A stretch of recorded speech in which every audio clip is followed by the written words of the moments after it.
Good morning, everyone. You're very welcome to this Horizon Europe Marine and Maritime Brokerage event. My name is Fiona Grant, and I'm one of the NCPs here today for Cluster 6, with a special focus on the marine. I'll be your host this morning as you hear presentations from many NCP colleagues, whom I'll introduce shortly. Next slide, please. So I'm first going to go through some practical details with you. So you should note that this event is being recorded. A video of the event, the slides and frequently asked questions will be posted to www.horizoneurope.ie soon after the event. Any questions that we cannot answer today, in the chat function, you will find responses on the website. So it's very important to note that today's presentations are based on draft work programmes. So we strongly advise participants to go to the Funding and Tenders website on May the 18th, when we expect the calls to open and get the very latest details on the topics presented here.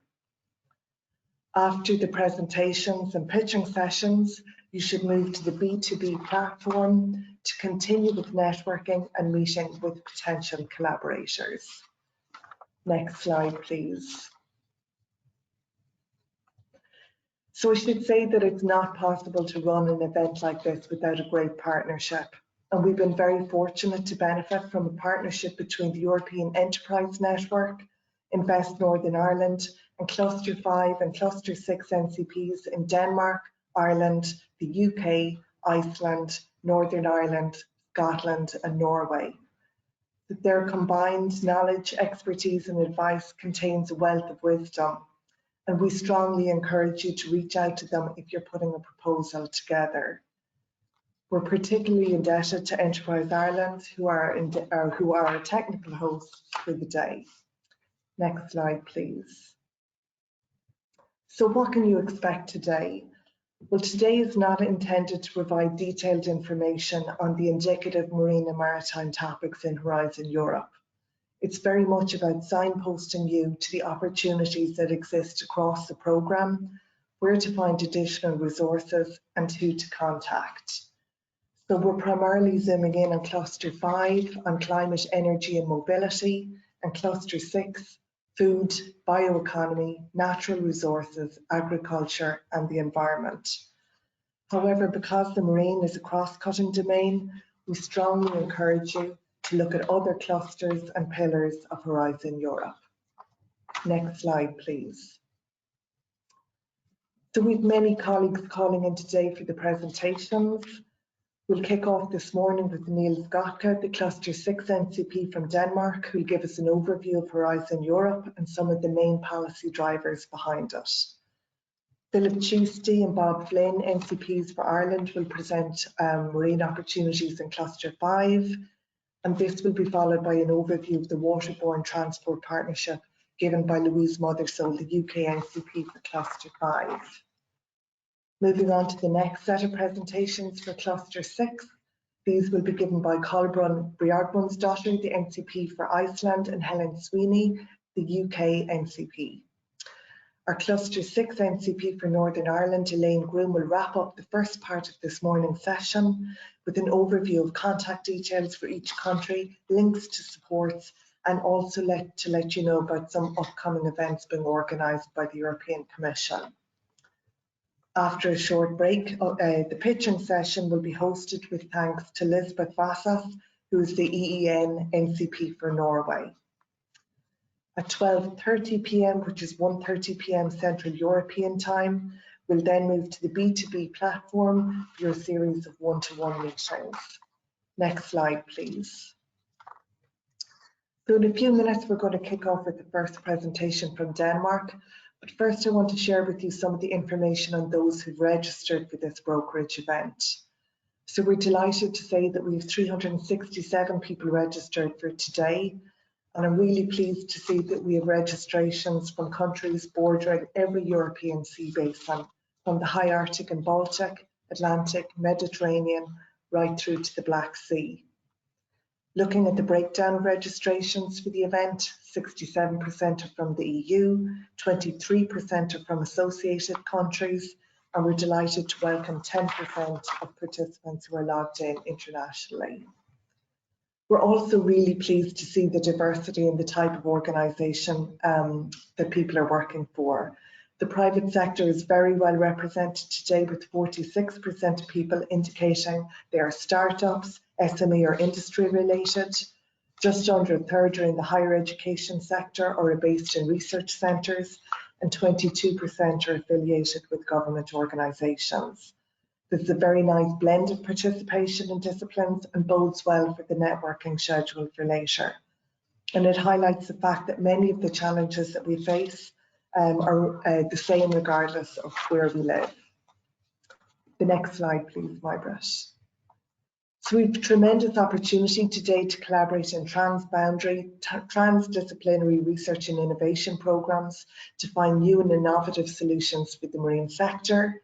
I hope you all enjoy this morning's event, see opportunities for yourself in the Horizon Europe funding programmes and find great partners to work with. So you can still go to the B2B website to set up new meetings and review the nearly 300 marketplace opportunities that have been profiled in products, services and in partnerships.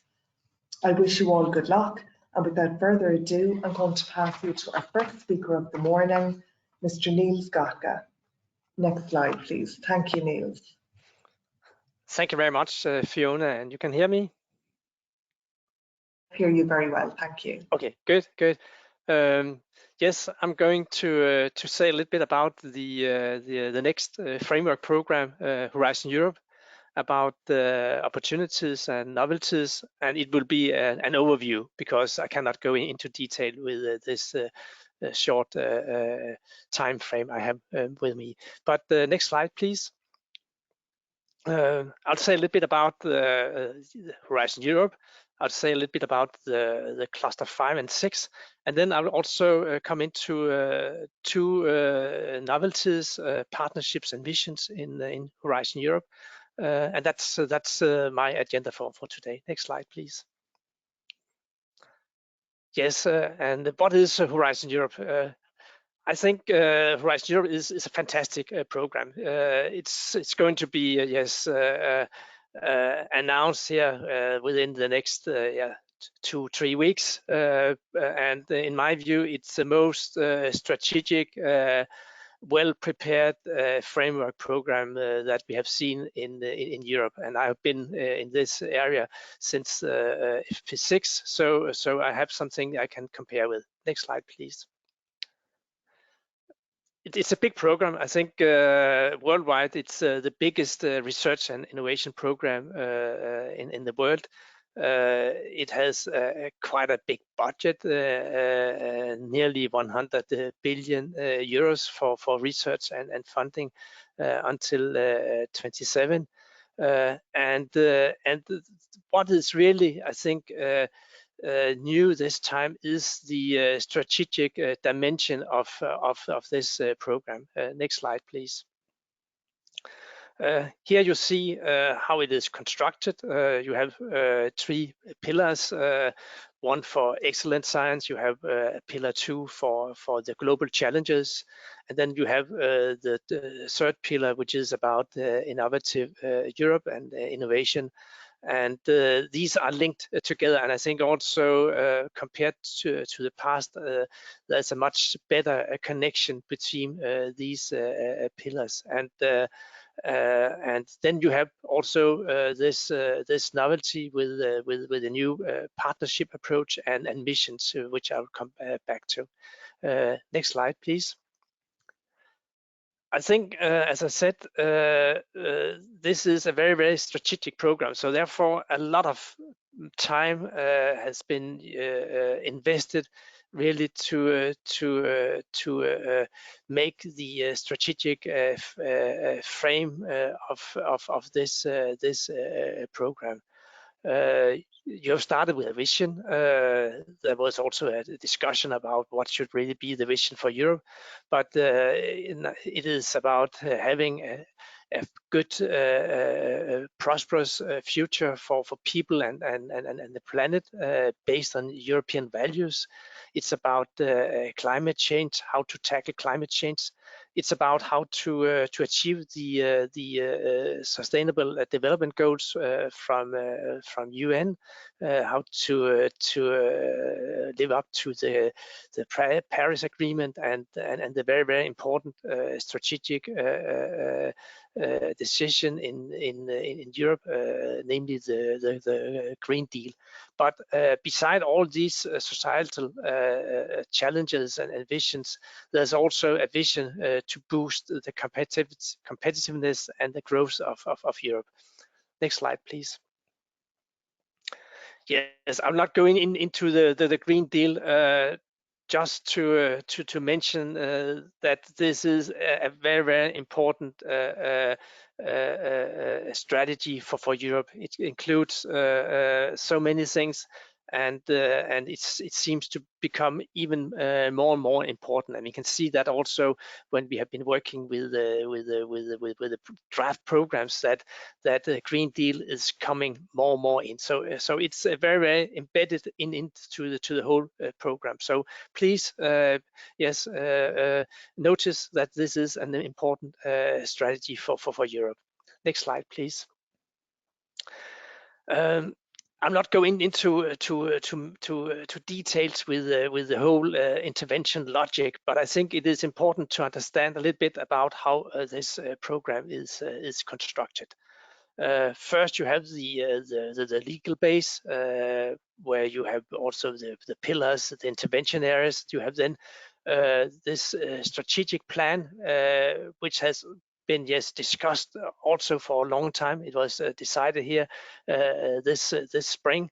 It contains EU policies. It has defined so-called key strategic orientations for research and innovation and expected impacts. And this strategic plan is so important also when you are dealing with the work programs in the different clusters.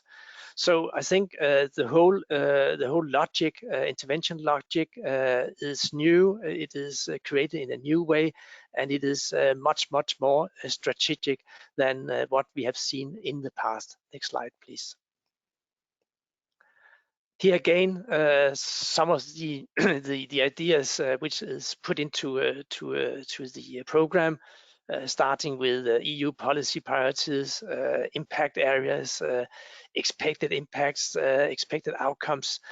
A lot of new words, and I think that's maybe one of the complicated things with this program, and that's also the reason why I think that such an event that we have here today is so important, because there are many novelties, there are new thinking. It's a more strategic program, and in many ways also more complex. So although that I find it very exciting, I think it's the best program that we have ever seen for European research and innovation.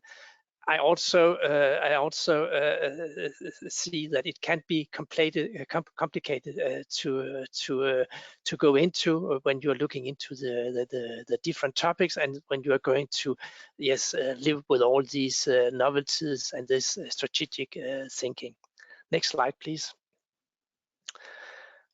One thing I would like to stress a little bit about, that is the impact. You will continue with the evaluation criteria that you had in the past. So that means that you will look into excellence, you will look into impact and implementation. But and there'll be novelties in all areas, and that will also be something I think you have to look into. But in impact, I think is really shown with this picture here. I think is something which is becoming so important in this program. Next slide, please. when you talk about impact, you talk about scientific impact, you talk about societal impact, but you also talk about economic impact. And yes, you have to be aware that the impact part is important. And I think that would be one of the yes, difficult things to also describe in a good way, so that the evaluators also feel that your project, your idea, is something which has an impact and can be used for practical purposes. Next slide, please. This is just to give you an overview about cluster 6. Cluster 6 is a very broad, complex cluster. It deals with biodiversity, environment, food, circular economy, bioeconomy, agriculture, fisheries, agriculture, and here you have the 7 destinations, and I think for such an event today, and with the focus that you have on marine and maritime, I think this cluster has many topics which could have an interest for you. I'll not go into details with that, but here you see an overview. The budget has been changed a little bit, so but I think it gives you a good overview about how the budget is distributed between these 7 destinations that we have in this cluster. Next slide, please. And here the same, yes, in a little bit another figure, but where you also have the overview about cluster 5. I think here it's especially the waterborne transport which is of interest for you, and you will hear more about that later on. So, but that's only to also to give you an overview about how this cluster is organized, how many topics you have in the different destinations, and how they are distributed between research and innovation actions, and CSAs. Next slide, please. Partnerships in Horizon Europe. Just to give you a short overview. Next slide, please. There's a lot of novelties here. I think the idea with Horizon Europe was to simplify the partnership approach, but also to have more commitment from member states in dealing with at least some of the partnerships. You have in Horizon Europe 3 sorts of partnerships. You have a partnership called co-programmed partnerships. You have something which is called co-funded, and then you have the most advanced, which are the so-called institutionalized partnerships, which can be used both for public-to-public partnerships, but also for public-private partnerships. Next slide, please. Here I have taken the relevant cluster 6 partnerships. In cluster 6, you have co-funded partnerships, and you have one joint undertaking, which is a institutionalized partnership, which is going to be a very big one. It will be called the Circular Bioeconomy partnership, and it is taking over after the BBI, which some of you might have known. But here you see the partnerships that we have.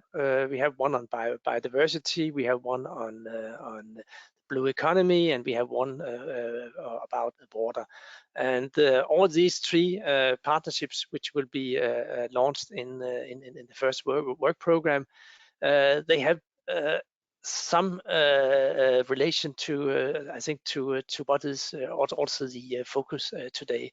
Of course, especially the one on the blue economy is relevant, but there's also things in the biodiversity and the water partnerships which could be of relevance for you. In the next wave, that means in the next work program, there'll be 4 new co-funded partnerships, and I will not go into these because they just have to start up. And then we have, as I said to you, also this institutionalized partnership, which is the Circular Bio-Based Europe, with a budget of 1 billion euro from EU, and the intention is to have the same budget from member states from private partners, and it is discussed at the moment, so we don't know exactly how it will look like, but it will come definitely. Next slide, please. In cluster 5, you have also partnerships, and I'll not go so much into that because I think that will be also on the program later. You have also there the missions, which I'll come back to, and here it's mainly the waterborne transport, which is a co-programmed partnership, I think, which is the most relevant partnership for the audience today. But just to say that the partnerships are something which are in the program, and they are, I think, going to be even more important than they were in Horizon 2020. That's at least the ambition. Next slide, please. Next slide. Okay, good. Yes, as I said, there's this co-programmed partnership, zero emission waterborne transport, which I'll not go into because I think it will be yes, taken up later in the program. So next slide, please. For the end, in my presentation, I'll say a little bit about the missions. Missions are also something new. It's a novelty in the Horizon Europe program. Today, there's a meeting with the Commission where all the missions are is exposed, and there'll be a talk about how to live or to work with this mission approach. We have these missions here on the table: cancer, climate change, healthy oceans, smart cities, and soils. These are the proposed missions, and later this year, in the summer, there'll be a decision whether all these missions they will go ahead and they will be real missions. So no decision at this time, but my feeling is that they will all go through, and my feeling is definitely that the one that we have on healthy oceans, seas, coastal and inland waters, they will go through. So that will go through. So I'm quite optimistic concerning the continuation of these missions. The Commission have now made a 12 months preparation phase where they will be prepared, and in the end they will have their own programs. But yes, you'll probably hear much more about these missions during the next years. Next slide, please. Yes, I'll not go much into the whole way of dealing with missions. It's a new way where you are thinking about a more portfolio approach, how to deal with projects, how to connect projects, and how to get more impact in the end. And what is I think important with these missions is that they have to work with a lot of instruments. So therefore, although that we are here today are focusing on Horizon Europe, there will also be other elements, both from the EU but also from member states, which has to be also to be linked to these missions. Next slide, please. This will be yes the one I will focus on here today. This is the Healthy Oceans mission. I think that's the most relevant for you. It's about how to restore water and oceans by 2030 in a systemic way. There's a mission report, a very nice report. Next slide, please. And here you have this a little bit an overview of what would be the timeline. At the moment, there's an implementation phase where all missions, they are preparing themselves for an implementation plan, which has to be sent to the Commission. And these implementation plans, they will be used to take the decision whether to go ahead with these missions or to stop.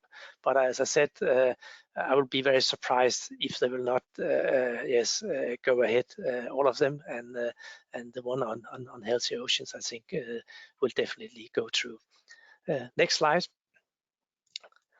The mission implementation phase that we are looking into with the Healthy Oceans has to be looked into two phases. There's a first phase which will start in 2020, and then there'll be a follow-up phase in 25. As you can see, these missions, they are going, yes, they will go beyond the framework program, and I think that's also something you have to take into account. These are, of course, linked to the framework program, but they will also be linked to other initiatives.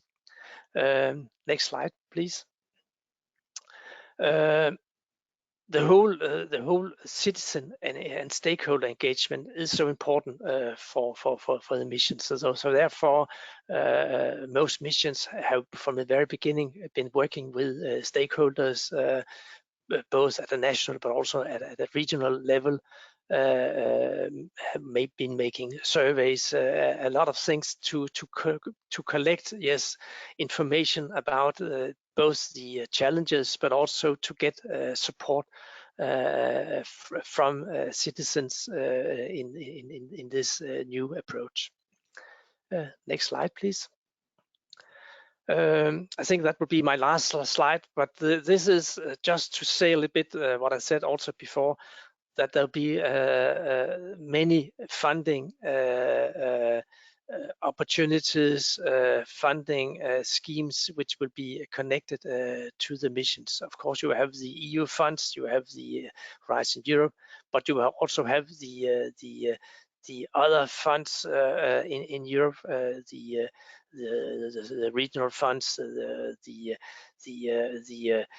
Interreg program, but also other programs like the from the European Space Agency, Copernicus, and other programs. So a lot of things will have to be put into to these missions. And beside of that, there'll also be a need for regional, national funding, private funds, and maybe also from yes, other sources.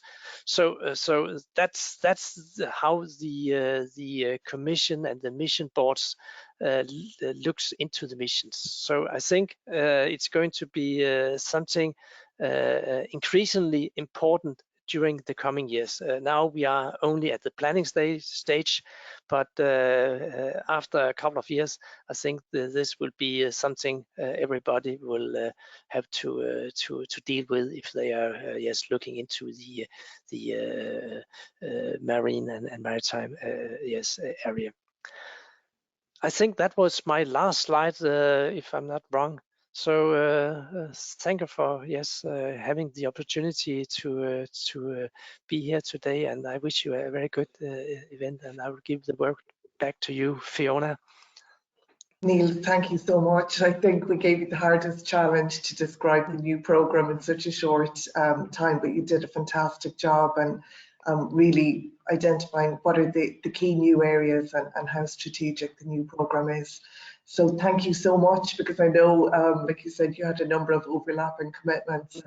So I'm going to pass the floor now to Philip Cheesty, who is our Ireland, our NCP Cluster 5. Thanks again, Niels. Philip, take it away. Good morning. Thanks, Neil. Thanks, Fiona. I just made it back into the chair. The cat was scraping out the window, so I had to leave her. So these working from home criteria is a bit different from normal. So I'm going to look at Cluster 5 with my colleague Bob Flynn. Bob would have been the NCP and delegate for the transport. My background was energy in Horizon 2020. I think the first thing to say is this is a new program, but really for researchers and developers. Once the program is up and running, it will be the same as what you've done in Horizon 2020. There'll be topics, there'll be innovation actions, there'll be research and innovation action type of topics. You'll put a consortium together, you'll target a topic, and you'll probably put a proposal in right at the last minute of the deadline, and nothing will change and everybody will be panicking. The budgets are the same, 100% funding for research projects, all the partners in research projects, 70% in most cases for industry partners in innovation actions. So even though it's a new program and there's new terminology, once we're up and running, things will be as have been in the last 5 or 6 years in terms of putting proposals together. So next slide. So, I mean, Niels had some good slides around the structure of Horizon Europe. Cluster 5, which is climate, energy and mobility, comes out of Horizon 2020 societal challenges. So they've taken the climate action of, it was Societal Challenge 5. They've added that to Societal Challenge 3 and 4, which is energy and transport, and now it's called climate, energy, mobility. And that's where it is. It is about 15 billion euros over the lifetime of the program. The first work program has about 3 billion euros. The last deadlines, I understand, in the first work program will be January 2023. So it's the next 2 years will be available. The deadlines are sort of broken down into tranches depending on what area you're interested in. So if you're looking at the energy part, there's sort of 6 main deadlines starting in August. And now, Fiona mentioned that we're hoping that the program kicks off officially around May 18th. So it is important to have a look at the work program that's published then. Drafts were available and there probably won't be much changes. They're probably about 95%, 99% fixed at this stage, but it is important that you do look at the final work program when it is launched. And also important is actually to download the full work program. Everything is done online now, so you go to the tenders and portal, you look at your topic of interest, but it's probably a very good idea to look at the full work program and get the context of where the topic comes in. And when you look through the work program, you'll have your specific topic that you're targeting, but the topics around it and the topics in that particular destination will give you a flavour of what the Commission are interested in. So it's always quite important to look at the full work program. So next slide, please. So this slide is it's quite a busy slide. It shows Cluster 5, climate, energy and transport, which is going to be mobility. Cluster 5 is broken into 6 destinations. So destination 1 and 2 are on the climate side. Destination 1 is around climate science and modelling.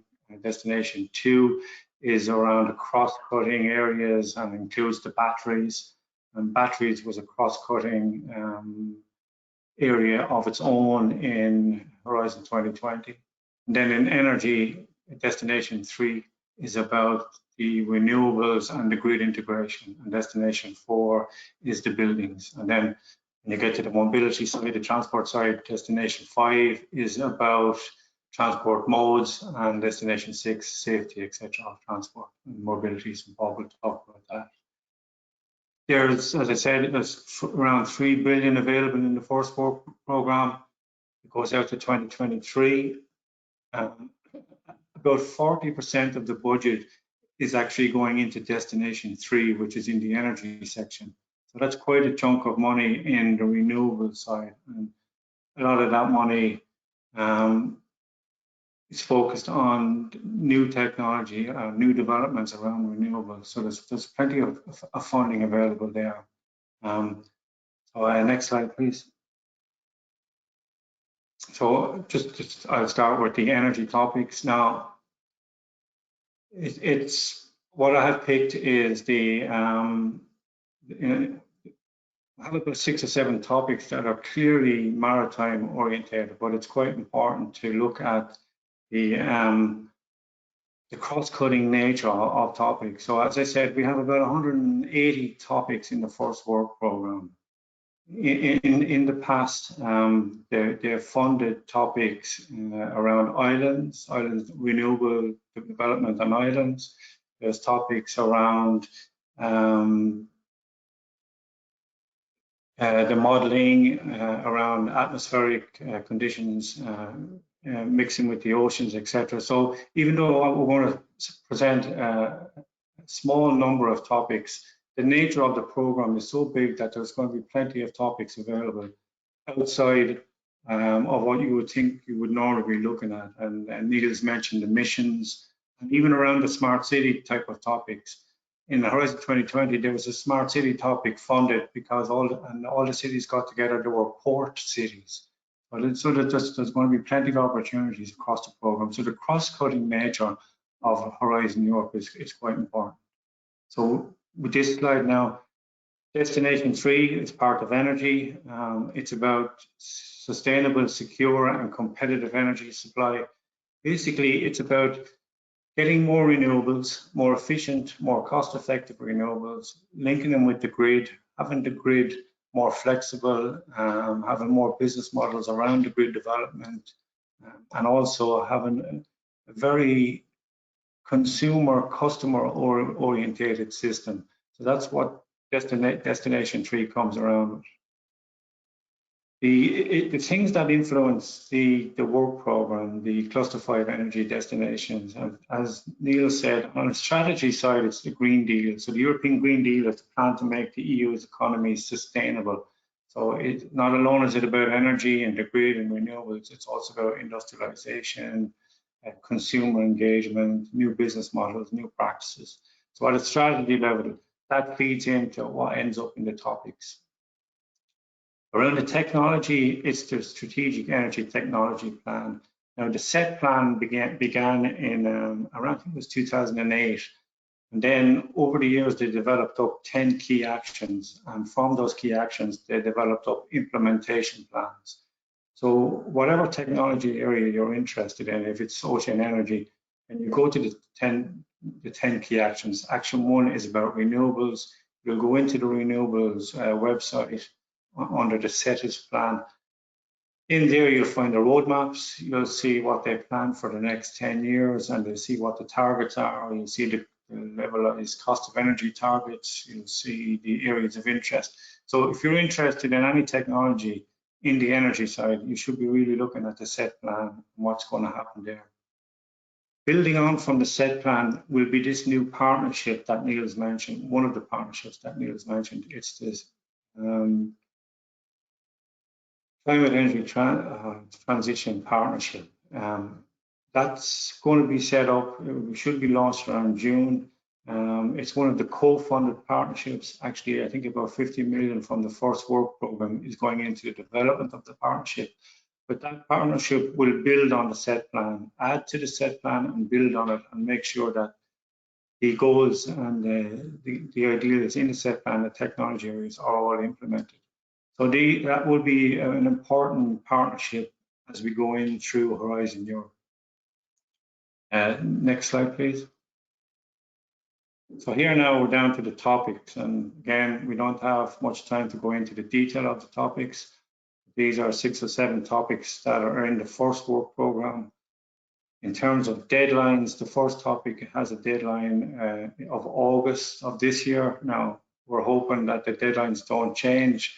If they delay the launch of the program from 18th May, things may change, but it's one of the reasons to look at the official program when it comes out. So the first topic is the demonstration of wave energy devices to increase experience in real sea condition. So it's an innovation action. Now it's listed here as TRL 6 or 7. So bringing the technology to TRL 6 or 7. Now actually in the current work program, they don't really mention the TRLs for this specific topic. For most topics they do. So that may change in the official program, but it's an innovation action. So that's the area of interest. I suppose on this particular slide, the most important line is the line on the right, the number of projects to be funded. So for this particular topic, there's only going to be one project. They have 15 million. They expect projects to be developed around 15 million, so they're going to fund one. But the interesting one then in that case is that the second topic, they look like they're going to fund around 10 projects. So the second topic, which is the next generation of renewable energy technologies, is a research topic. It's to bring technologies to TRL 3 to 4. They have 33 million. They're looking for around projects of around 3 million. This is probably the only bottom-up topic that's in the Cluster 5 work program. So anything goes. It's new generation of technologies that they're interested in. So if you've got new wave energy devices, new tidal devices, there's 1 or 2 areas that cannot be submitted into this. So hydrogen development or batteries can't go into this, even though it's bottom up, because they have specific topics in other parts of the work program. So the second topic here, the next generation of renewable energy technologies, it will be a very competitive topic because it's bottom up, you'll get a lot of proposals in there. Third topic, actually second, third and fourth topic, they have a deadline of January 2022, early January, 5th of January. So if you're interested in those, you'll probably be writing a proposal Christmas Day. So one of the things we're constantly arguing with the Commission. But the third topic is innovative foundations, floating substructures, connection systems for floating PV and ocean energy devices. So again, this is a research topic, fund around 3. The next one is innovation on floating wind energy deployment, optimized for deep waters and different sea basins. So they look like they're going to fund 3 projects here, and according to the text, they would like to fund project in each geographical area. So they'll probably fund 1 project in the Med, 1 project in the Atlantic, etc., depending on the scores, obviously. So they have 50 million available for that. The next topic is another innovation action.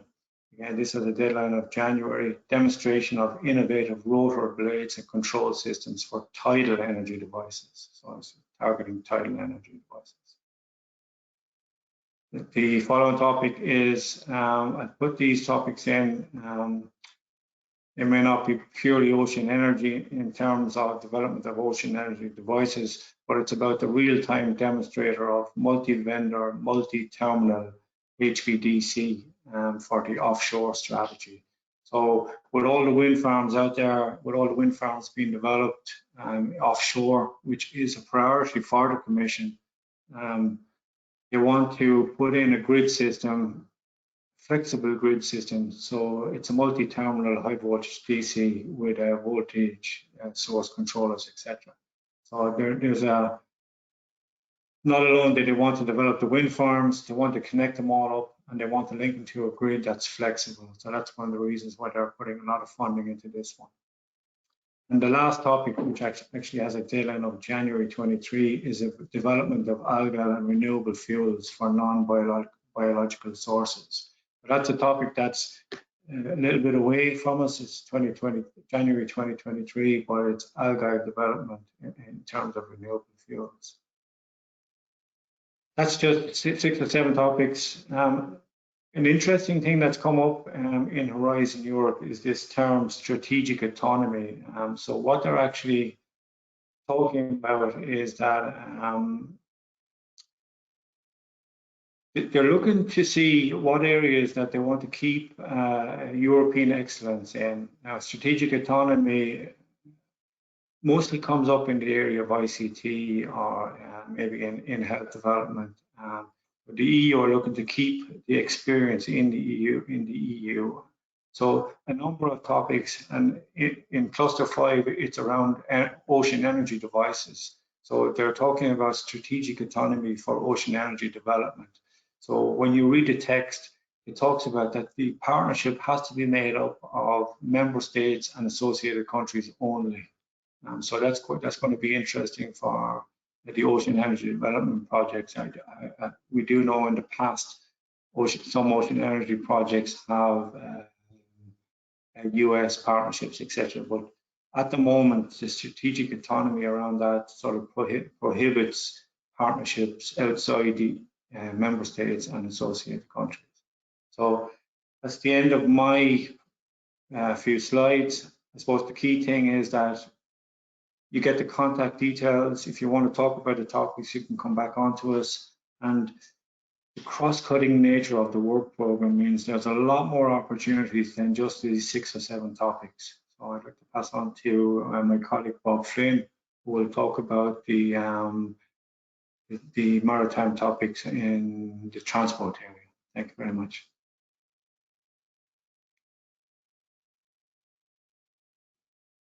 We good? All right, thanks, Philip. Can everybody hear me? My name is Bob Flynn, and I'm the Irish NCP for Mobility under Cluster 5. Next slide there, please. Just a little bit on the maritime budget. The maritime topics over 2021 will have a budget of around €100 million, which is about 1/4 of the total mobility budget in Cluster 5 over 2021. As Philip mentioned, the maritime topics can be found under Destination 5 in the Cluster 5 work programme, and I recommend you read it very carefully to identify opportunities when the final version is published in May. Next slide, please.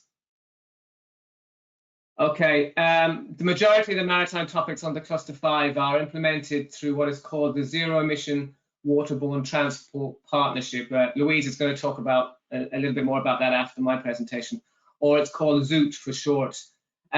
The topics shown here are for 2021, but there'll also be a range of maritime related topics open for the 2022 call. Also, please note the deadline I've mentioned here may change, so please download the final version when officially published in May, just to clarify the deadlines. The first topic here, we'll look at onboard storage and integration of large quantities of ammonia and hydrogen. Both of these fuels haven't been identified as promising zero carbon maritime fuels going forward. The topic calls for research on storage of these fuels under real shipping conditions, taking into account things like pressure, temperature, risk of explosion, etc. And as this is an innovation action proposal, should aim to develop 2 full-scale demonstrations by the end of the project. Solutions here, by the way, are not confined just to freight, but also could be considered for things like ferries or inland waterway barges, for example. The next topic will look at fuel cell integration into ship design. The aim here being to prove the use of high-powered fuel cells either on board a ship powered just by fuel cells or on ships, for example, with a very high power demand, such as cruise ships, for example. The next topic is a coordination and support action aiming to gain a better understanding of the different fuel scenarios across different regions in Europe and to develop models for the uptake of sustainable fuels across different maritime applications. Coordination and support actions are excellent for networking and influence. I recommend you get involved should you have any expertise in this area. The next topic, titled Innovative Onboard Energy Savings, aims to significantly reduce the greenhouse gas emissions of ships, and at the end of the project should deliver deployable solutions which will result in at least 10% energy saving.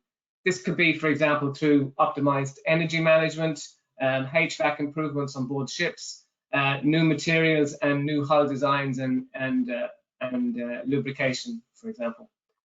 The next topic, another innovation action with the great title, hyperpower vessel battery charging systems will aim to provide faster charging and faster turnaround for battery electric ships, sorry, as well as facilitate the use of larger onboard batteries. The next topic, another innovation action, will address the problem of methane slip from liquefied natural gas engines. Methane slip is where unburned methane is released from the ship's engines. And this is a major environmental problem, as methane is a very potent greenhouse gas, about 84 times more potent than CO2, for example. So projects here would need to deliver a full-scale methane abatement demonstration for a vehicle in actual operation. The next topic will focus on digital twins to aid in emission reduction and improve energy efficiency, again for a wide range of vessel types, ship systems and operational environments.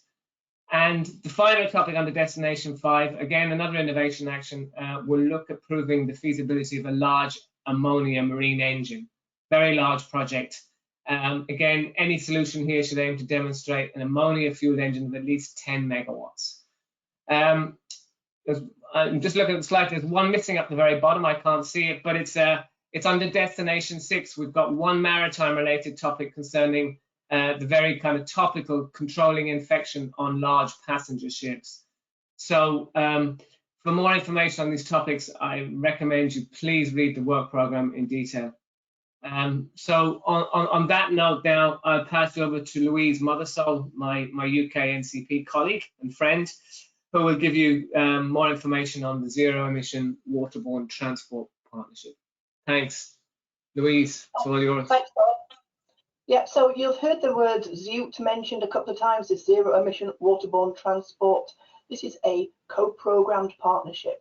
And basically that means that the European Commission have asked the sector, whoever that happens to be, to get together to develop the strategic research and innovation agenda, upon which then they base the work programme. So the Waterborne Technology Platform have gathered together the experts from across the sector. So this means the industry, the university, the operators, anybody who has an interest in the waterborne transport sector.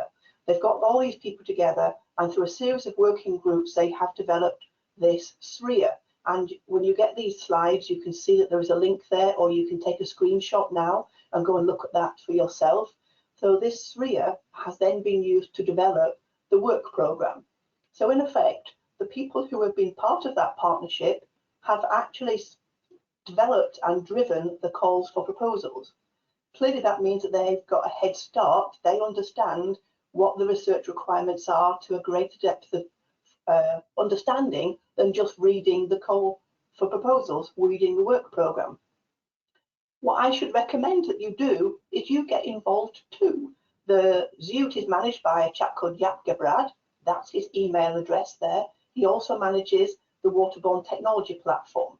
And if you want to have a good understanding of how those work programmes were developed, how they will develop into the future, because this isn't a static programme, as you know. We know that the call for proposals, the work programme, has been issued for the next 2 years. What about the 3, 4, 5-year period? You can get involved in this co-programmed partnership, and you can have a voice in what the future calls for proposals are. You don't have to be a member of the partnership to respond to the topic. You can create a consortium and submit a proposal from outside the partnership. Clearly though, if you're inside the partnership, there are significant advantages. So I'm going to give you an action. Sorry, my slides have gone. I'm going to give you an action. The action is to contact Jaap Gebrad. If the slides are going to come back, contact Jaap, send him an email and ask how can you get involved in the work of the partnership. And if you do get involved, be an active member. Don't just sit passively. Get involved in the virtual networking that goes on at the moment. Say hi when you get into the virtual room. Support other members' points of view. Ask questions. Be an active member and demonstrate that you have the secret sauce. You know what's going on, that you have the thought leadership. That means that you will be invited into the best consortia, and you will have a voice in shaping the future direction of the work programme. So there are huge advantages. Yes, it's about the current work programme and finding the right partners. It's one of the most common questions we get asked as national contact points. This is one of the reasons why we've got this event today, is finding those partners. Being part of the partnership will certainly help as well. And I'm going to move on quickly because I know we're running behind time, to Colbran, who's going to start talking about the Cluster 6, I think. Thanks. So good day to all and previous presenters. Thank you very much. It was a very clear overview. Let's deep dive into destinations 1, 2, and 3. Destination 1 is biodiversity and ecosystem services. Maybe the slides can change, yeah. And the matter is familiar to us all, I think, today. And the Commission has published the EU biodiversity strategy for 2030, aiming to put Europe's biodiversity back on path to recovery by 2030. It's a core part of the Green Deal, which highlights that all policies should be more biodiversity friendly. Sustainable use of ecosystem will support post-pandemic recovery. Main impact which all funded actions must contribute to is getting biodiversity back on path to recovery, and ecosystem and their services are preserved and sustainably restored on land, inland water, and at sea through improved knowledge and innovation. Furthermore, the proposal must impact one or more of the following impacts. Biodiversity decline, its main direct drivers and their interrelations are better understood and addressed. So through the production, integration, and use of open data, knowledge, and education and training. And I thought this was actually quite highlighted through the topics that I'm gonna highlight later during this talk, because they have a lot of emphasis on training and education. Second, biodiversity and natural capital are integrated into public and business decision-making at all levels for the protection and restoration of ecosystems and their services. Europe builds competitive sustainability and tackles climate change and natural disaster through deployment of nature-based solutions. The interrelation between biodiversity, health, food, soil, water, and climate are better known. Practices in agriculture and forestry support biodiversity and the provision of other ecosystem services. Access to a wider range of crops and breeds with a broadened genetic base is improved in line with global biodiversity commitments. So here we are seeing characteristic of genetic resources and enhancing capacities for the preservation and use of in breeding and primary production, including fisheries and aquaculture. Approaches for enabling transformative changes in society for biodiversity and ecosystem recovery are identified and tested in policy governance, law, business, and society. And last is the biodiversity research. It's supposed to be interconnected across all Europe. The destination has 5 subcategories. Number 1 is the understanding biodiversity decline. Here we have taxonomy, eDNA, and all kinds of space and satellite synergies. Second, valuing and restoring biodiversity and ecosystem services. Number 3 is managing biodiversity in primary production. Number 4, enabling transformative change in biodiversity. And 5, interconnecting biodiversity research and supporting policies. We have identified 8 topics that we see relevant to highlight during this session. All except 1 is research and innovation instrument, meaning that these topics, they have a very low TRL value. And the total budget of these 8 topics, they have 71 million euros. I'm not going to read them all to you, but I think that if you go to the work package, once it's published, you can use the Control F factor and you can highlight the keywords that you're working with.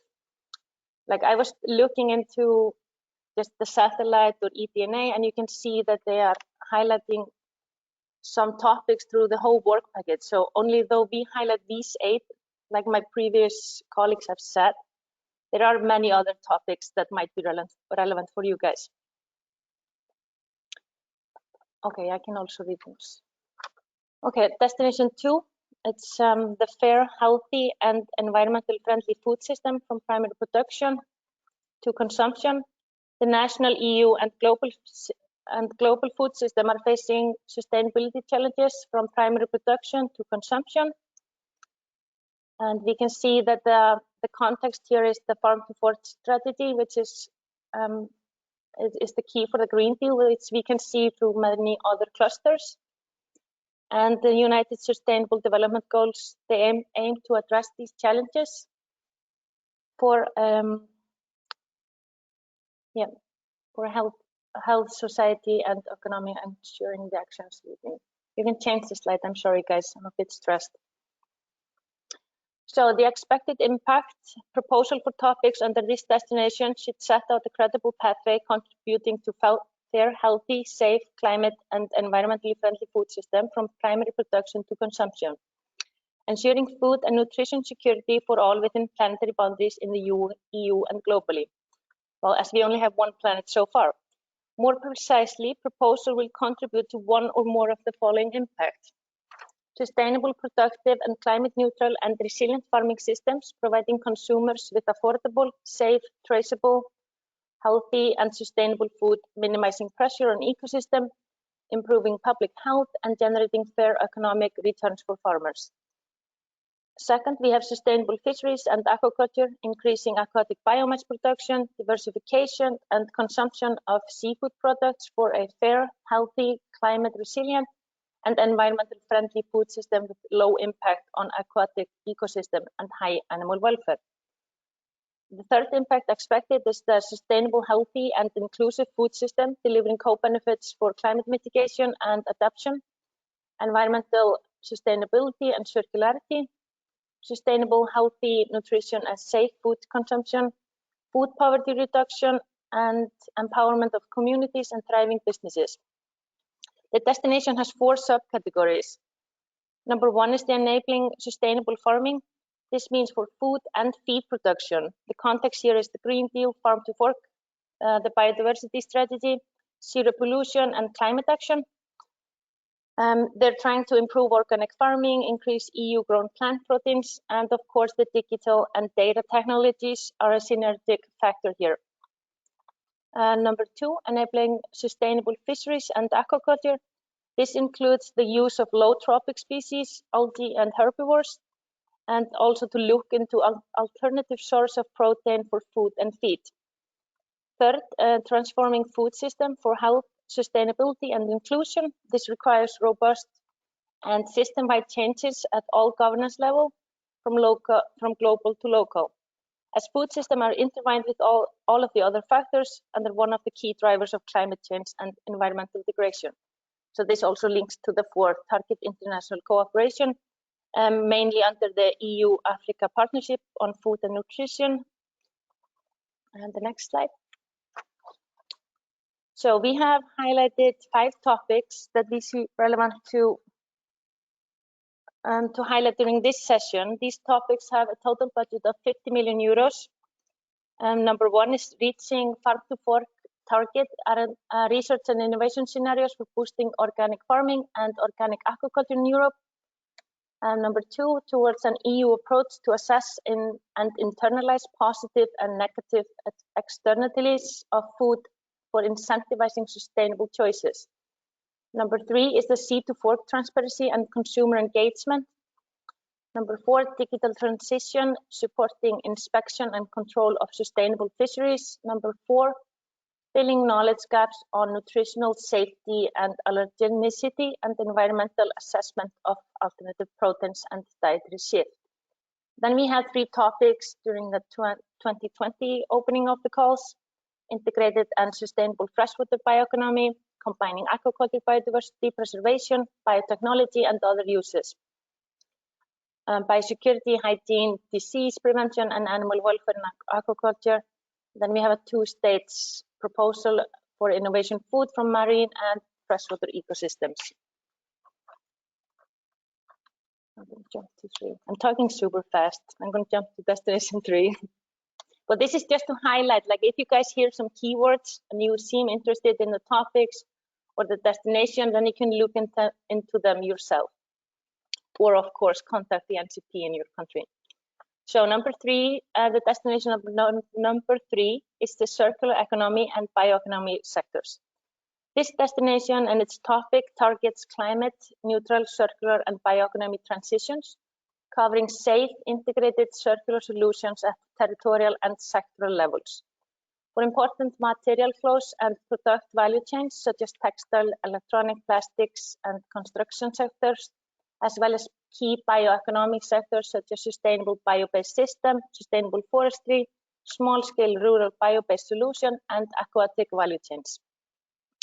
Proposal for topics under this destination should set out a credible pathway to developing circular economy and bioeconomy sectors, achieving sustainable and circular management and use of natural resources, as well as prevention and removal of pollution, unlocking the full potential and benefits of circular economy, and the bioeconomy ensuring competitiveness and guaranteeing healthy soil, air, fresh and marine water for all.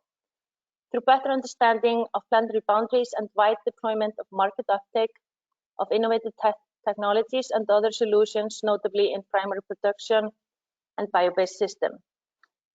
So more precisely, they have to impact one or more of the impacts: regional, rural, local, and consumer-based transitions towards a sustainable, regenerative, inclusive, and just circular economy and bioeconomy across all regions of Europe, based on enhanced knowledge and understanding of science.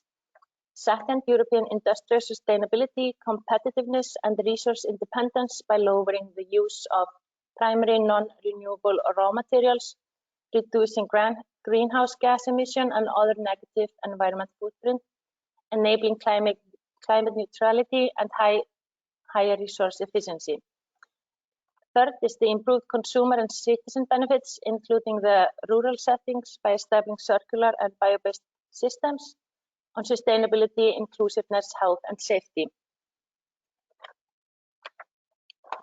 And further on, multi-functionality and management of forest in Europe based on the 3 pillars of sustainability, enlarged potential of marine and freshwater biological resources and blue biotechnology, deliver greener industrial products and processes, and to help characterize, monitor, and sustain health of aquatic ecosystem for healthy planet and people. This destination has 4 subcategories. We have number 1 is the enabling a circular economic transition. This is also linked, of course, to number 5 and the cities and so on. Number 2, innovating sustainable bio-based system and the bioeconomy, safeguarding the multiple function of European forest.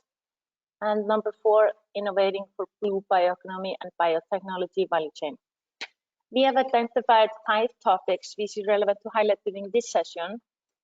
And 2 of them are innovation only instruments. And then we have 3 that are research and innovation.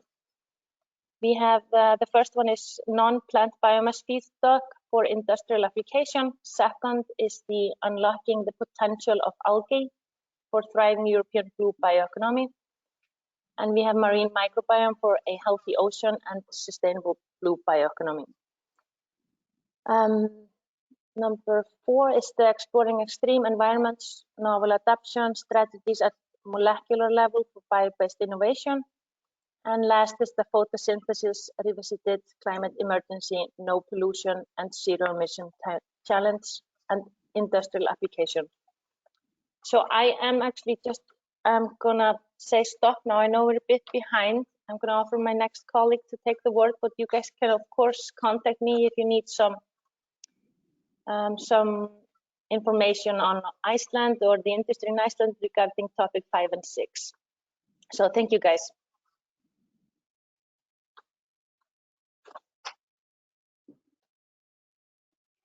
Perfect. So now we're going to move to Helen Sweeney. Thank you, Helen, the UK NCP for Cluster 6.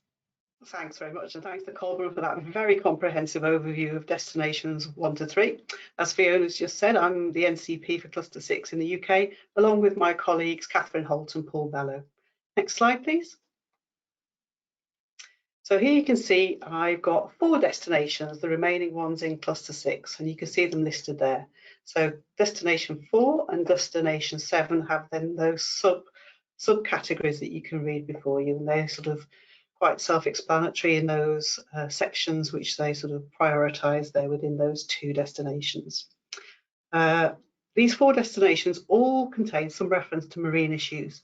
So I'm going to take a slightly different approach and go through each one in turn, which I think is most relevant to the audience here today. Again, the caveat, which has been repeated often already, is that this is a work draft programme and must be checked to ensure that the detail hasn't changed when the final version is published, hopefully on the 18th of May. Next slide, please. So here we have destination 4, clean environment and zero pollution. This destination is based on the fact that pollution caused by humans and our activities, that so-called anthropogenic pollution, is undermining ecosystems and severely affecting natural resources and systems essential for life on Earth. So in line with the European Green Deal, this destination seeks to halt that pollution and focusing this work programme on fresh marine waters, soils and air. So by restoring ecosystems is essential to address that climate crisis, regenerate biodiversity to ensure the sustainability of the planet and the well-being of humankind. So you can see here that I've got a table with just a couple of examples in. It might be just worth referencing what's sort of included in the table. We've got the call reference, topic title, the action, the budget, number of projects, and brief description, which I'll go through.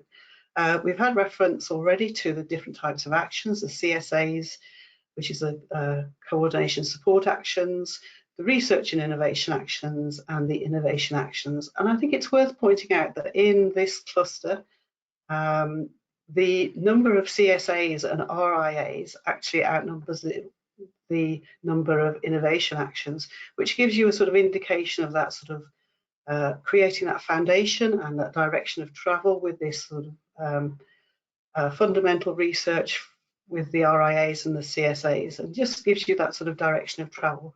That has to be sort of complemented by looking at the strategy that the numerous strategies that underpin this sector. So when anybody is considering a proposal, I would recommend doing a lot of research and reading just to sort of ground yourself in the approach that the Commission is taking and the sort of the strategy and the thinking behind it.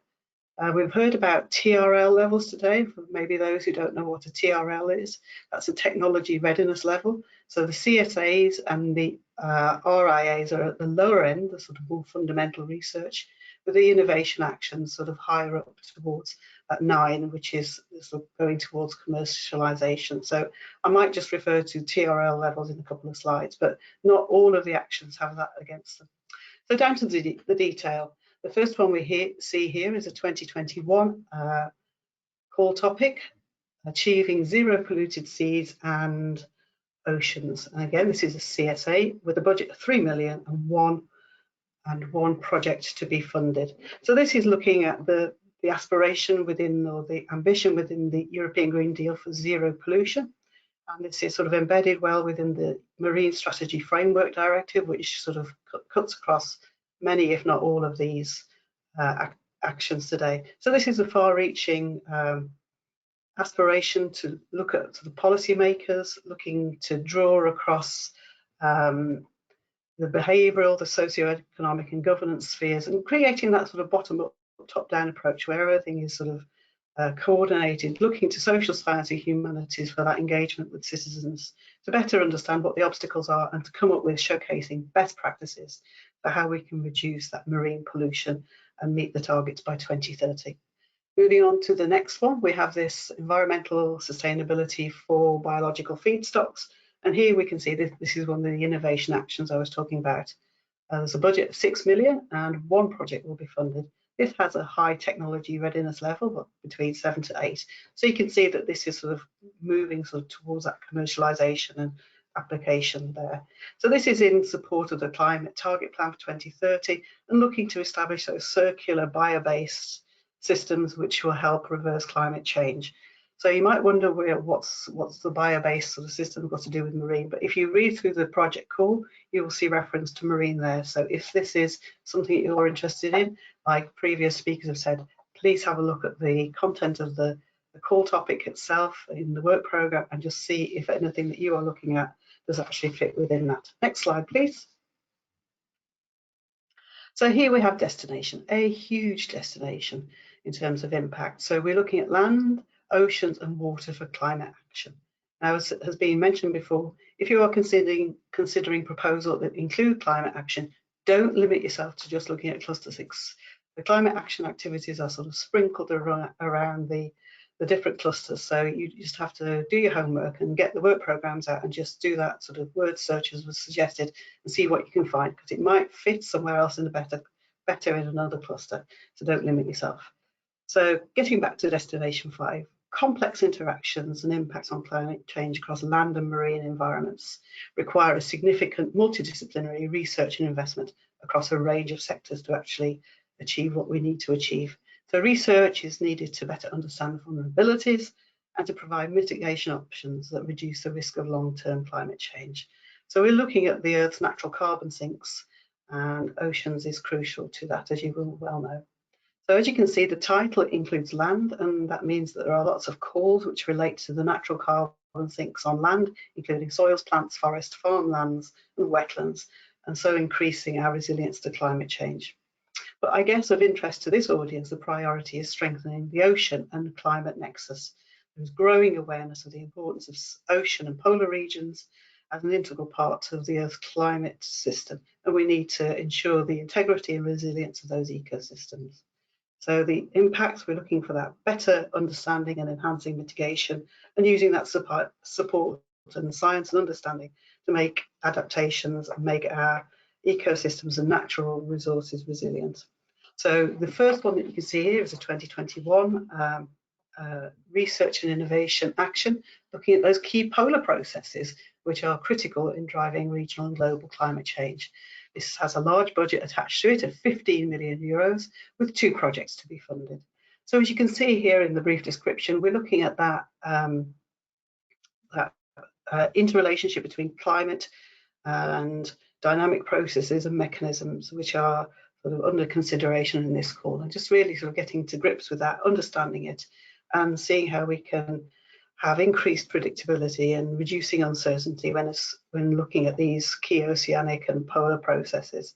So the actions to address these global components, we're looking at the AMOC, and these all sort of really feed into not just a European, as you would imagine or expect, but actually a global and international sort of impact that this research will have. So really important work going on there.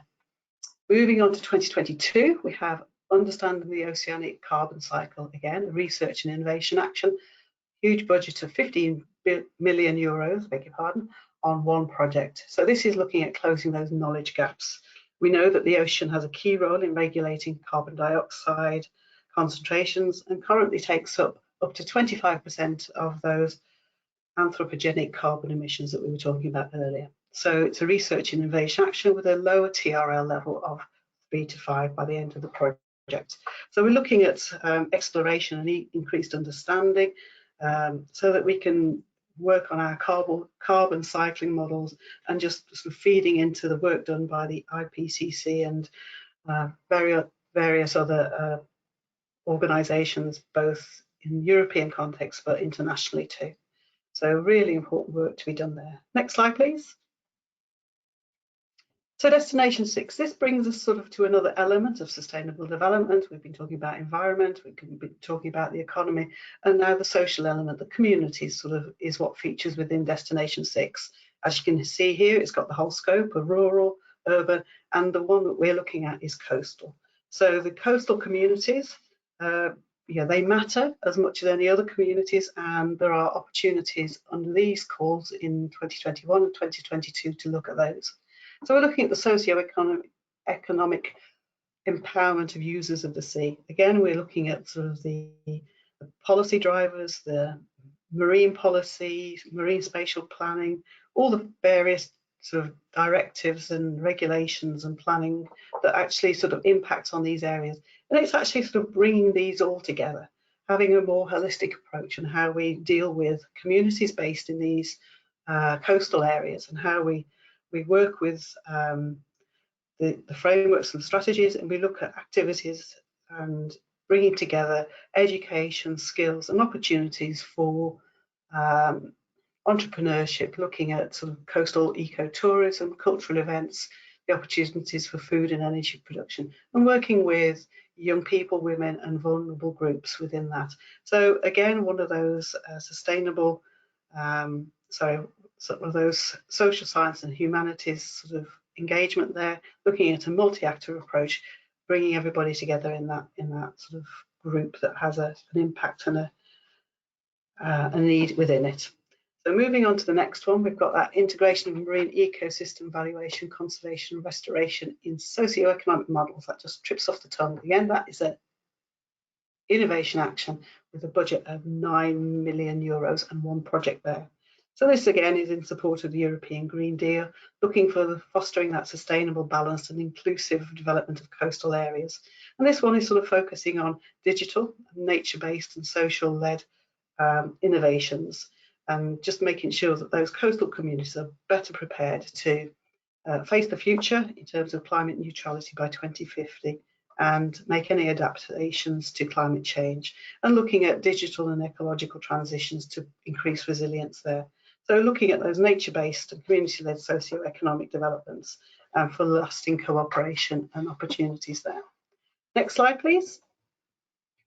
So now we go on to Destination 7. Now, if you've looked at the work programme, you'll see there's a huge amount contained within Destination 7. So innovative governance, environmental observations and digital solutions in support of the Green Deal. So very wide ranging and sort of, covers a broad range of activities. So we can see here that transformative changes will need transformative governance. So at the same time, to ensure coordination, collaboration for decision making, multiple channels and networks need to be readily available, and that data coming from different sources needs to be taken advantage of and exploited. So what we see here in this first topic title in 2021 is that cross-compliance of marine policies, research and innovation action, a budget of 8 million split between 3 projects, and that's looking at that, looking how we sort of take together all those frameworks and directives and strategies that I mentioned earlier, and removing barriers. How can we better do what we're doing? And how can we look at the coherence and look at cross-compliance, looking at the trade-offs and looking, I think, at unintended consequences of competing strategies, and look to see how we can reduce biodiversity decline and to favour nature-based solutions working towards zero pollution. So really quite a sort of holistic and comprehensive overview of those policies. And moving on to these environmental observations, this is sort of looking at what we can do to support those solutions in terms of the environmental observations, looking to better inform policy formulation by using this understanding to make sure that climate change and activities on biodiversity and ecosystem functioning is going in the direction that it should. Looking at the dependable data that we can gather and making sure that that is used for that evidence-based decision making, and taking full advantage of Earth observation that has gone before in Horizon programs and all the Earth observations that we can take use of and the new ones going forward. Next slide, please. Thank you. So we're just coming to the end of Destination 7 now. So these final 2 topics which I've listed are for the 2022 call. And this one here, you think, well, that looks pretty much like what you've just spoken about. So this multi-layer governance of marine policies, I would agree. But I think this one has less of an emphasis on environmental outcomes. So this is looking at policy making in the community of institutional barriers. So this sort of takes a step sort of towards e-government, digital tools, and appropriate communication and change, and just looking for that collaborative governance performance to ensure that those interfaces and those communities and issues are all taken forward. And finally, we have new technologies for acquiring in situ observation data sets. So we've already mentioned Earth observation, and this is where this one comes to the fore. Now, it might not be initially sort of that obvious how this relates to the marine environment, but if we consider the hard to reach areas for these observations, marine areas and polar regions and deep sea would obviously come within that context. So if this technology is something that you're interested in, maybe again just have a thorough look at that call that is in the work programme and see whether that is an opportunity for you. So I've come to the end of Destination 7 in Cluster 6. Thank you for your time, and I'm going to hand over to my Northern Irish colleague, Elaine Groom. Thank you very much. Thank you very much, Helen. So my name is Elaine Groom. I'm a regional contact point in Northern Ireland for Cluster 6. And bearing in mind the time, I'm going to very quickly go through the supports available. Next slide, please. So those of you who are new or have relatively little experience of European programmes are probably thinking, where do I start? When you find a topic that is of interest to you, you need to read the topic very carefully, but also look at the context. Read the introduction sections to the work programme and focus in on what's being asked for, the expected impacts. You probably also want to look at what has been funded previously, and you can do this by searching on the Cordis platform. You want to build on what has been funded previously and the new aspects, and not just find that your work is not fundable because it's already been covered. You're also advised to make sure you have interpreted the call correctly, and the national contact points can really help you with the fit of your ideas to the call. There are numerous supports which I'll outline in the next couple of slides that can help you find contacts and partners, and you need to read all the documents that are associated with the call and discuss them with experts to help you. Next slide, please. So the national contact points are officially nominated in their own countries. The services they offer tend to vary, but they can help you with choosing the topics that are relevant to your ideas. They can provide advice on the administrative procedures, and note that most countries have a legal and financial NCP who is appointed specifically for that area. They can also help with training, providing presentations on the work programmes, and they can signpost you to the documentation you need and assist you with partner searches. If you're not sure who to contact, often the national contact points in your region, if you contact the wrong person, they'll quite happily put you in touch with the right person, because the Horizon Europe is quite complex, and each NCP is often looking after, as you saw in our presentation, small parts of the destinations. We've been very fortunate today that Enterprise Europe has taken the lead on organising this event and hosting it for us on the B2 Match platform. The Enterprise Europe network is across every region and in fact links into global networks. So in the UK, we're now outside the EU, and we use Innovate Edge as linking into the network. The advisors in Enterprise Europe Network are extremely experienced in business to business and business to research matching, and can provide advice and support, as well as help you find partners.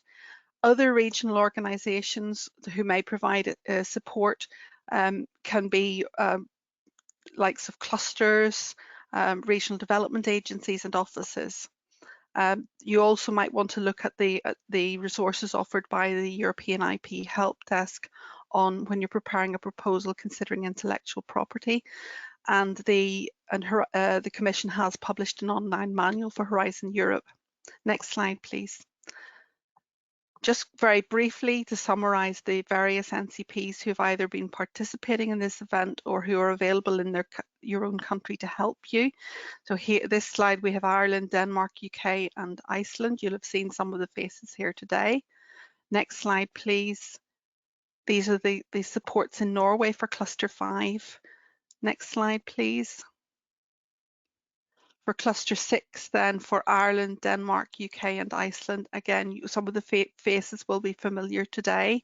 If you don't contact the right person, I'm sure they'll be very happy to put you in contact with one of their colleagues. And then the next slide for Norway for Cluster 6, quite a diverse list of people. And the last slide, please. So The Commission is preparing for information days and has already organised and presented a couple of webinars which are available on YouTube, are available at the links on how to prepare a successful proposal, and particularly the second one, encouraging you to think about the other aspects that are important. Impact is incredibly important. Don't just think of scientific excellence. The calls will generally open on the 18th of May and the closing dates vary, but for Cluster 6 it's the 1st of September. The dates for next year's calls are quite soon, actually they're within the year, so don't just focus on the topics for this year, for 2021. The Cluster Information Day for Cluster 6 will be the 26th and 27th of May with a brokerage event on the 28th. I have asked my Cluster 5 colleagues in the chat for if there's a Cluster 5 Information Day. You also might want to save the dates for the Research and Innovation Days. So thank you very much for your time, and I'll hand over to, I think it's Fiona organising. Thank you. Thank you so much, Elaine, and thank you to all of our speakers this morning. I think we really did get a fantastic overview of some of the marine and maritime opportunities that are coming up. Just before we move to the break, I wanted to deal with some of the questions that we have coming in. So are these slides going to be available afterwards? Yes, they will.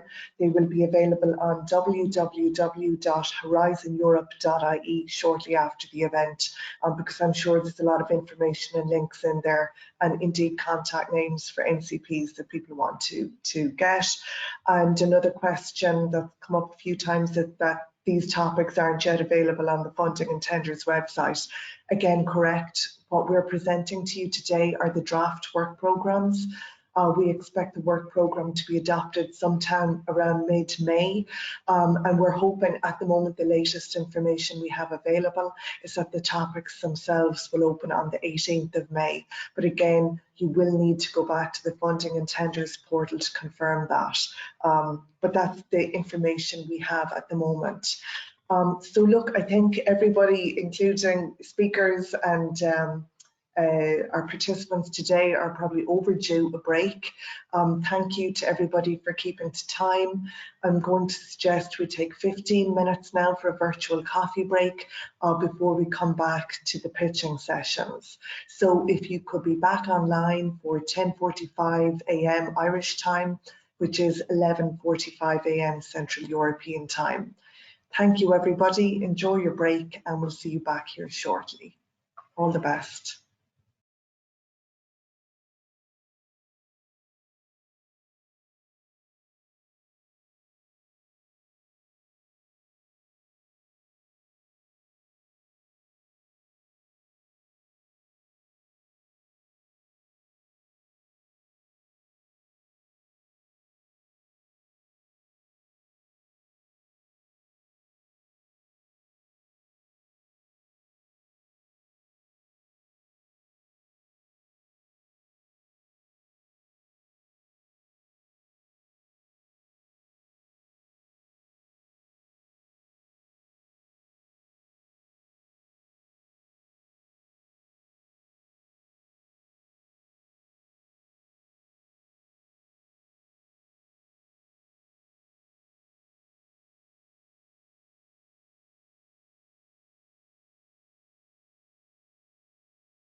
Okay, everybody, I'm just checking the time here. It's 10:45 Irish time. I just want to check if we've Lisbeth Vassas online here. Lisbeth is, I think, going to present the pitching sessions. Bear with me, Nick, please. Yeah, no problem, Fiona.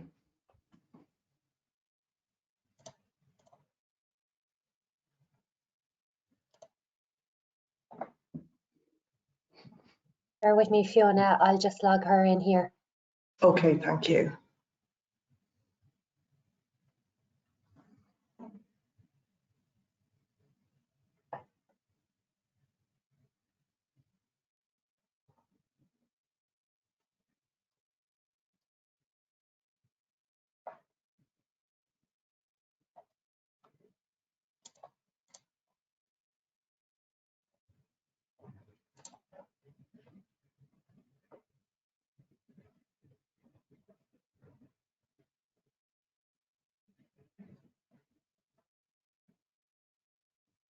It should be in now, Fiona.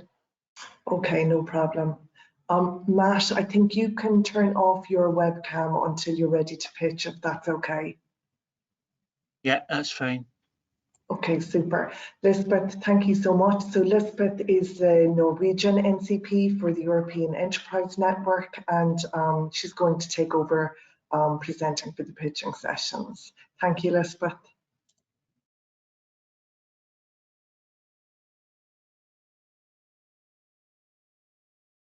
Lisbeth, are you? I can't hear you.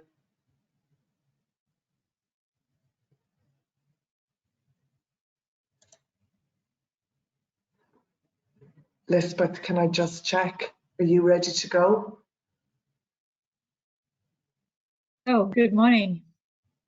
Perfect. Thank you, Lisbeth. Good morning, everyone. Welcome to this pitch session, which we are going to start now. We have 8 pitches prepared for you. My name is Lisbeth Vassas, and I'm NCP, National Contact Point in Norway for Horizon Europe, along with many other colleagues in Innovation Norway. So each of the pitchers has 5 minutes. I will try to keep track on time. We have allowed for some time to exceed. So we ask you to switch on your mic and cameras when you are pitching, and then mute yourself and close your camera when you are finished. So the first one to present is the company Serious Insight by Nick Cook-Priest. So the screen is yours, Nick.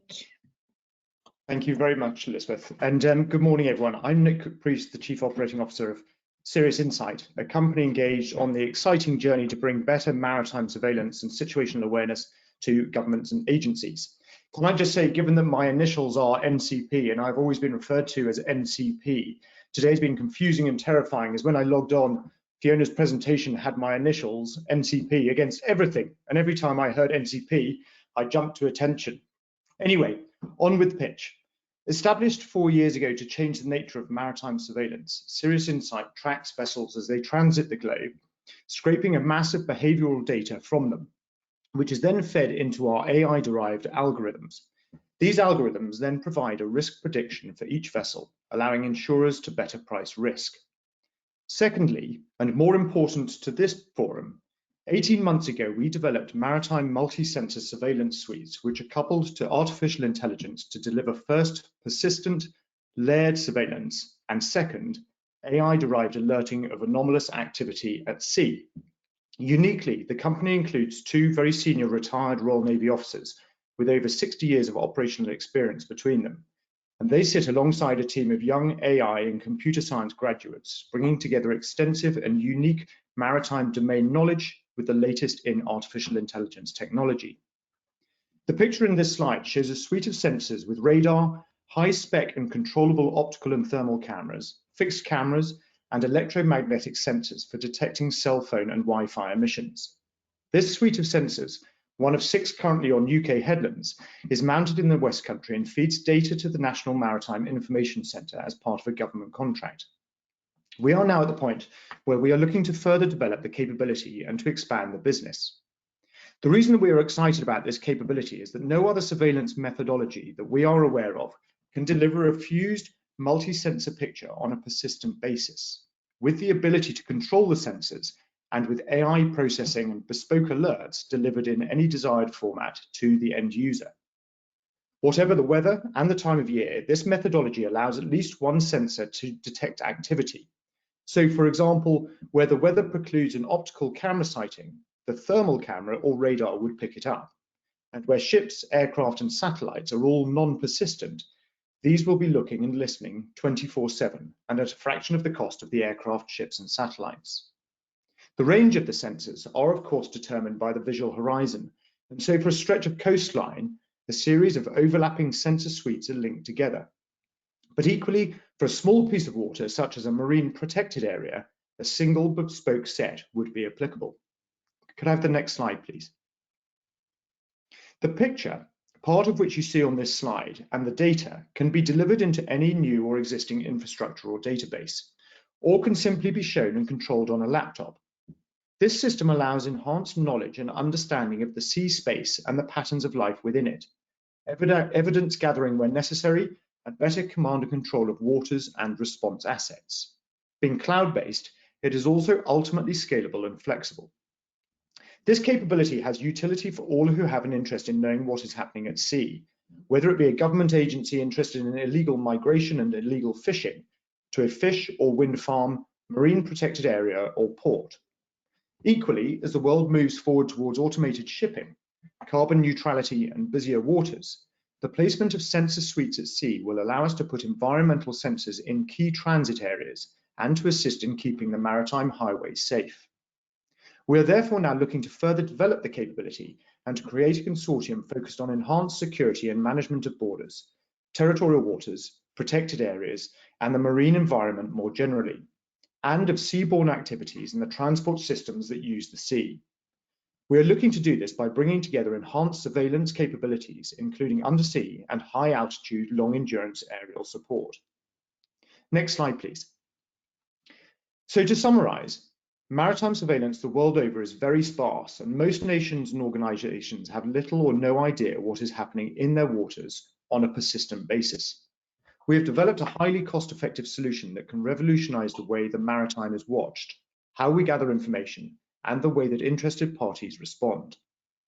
Niels Gotke said in his presentation this morning, when he alluded to the adaptation to climate change, healthy oceans, seas, coastal and inland waters, and through the Lighthouse and Surveillance Initiative.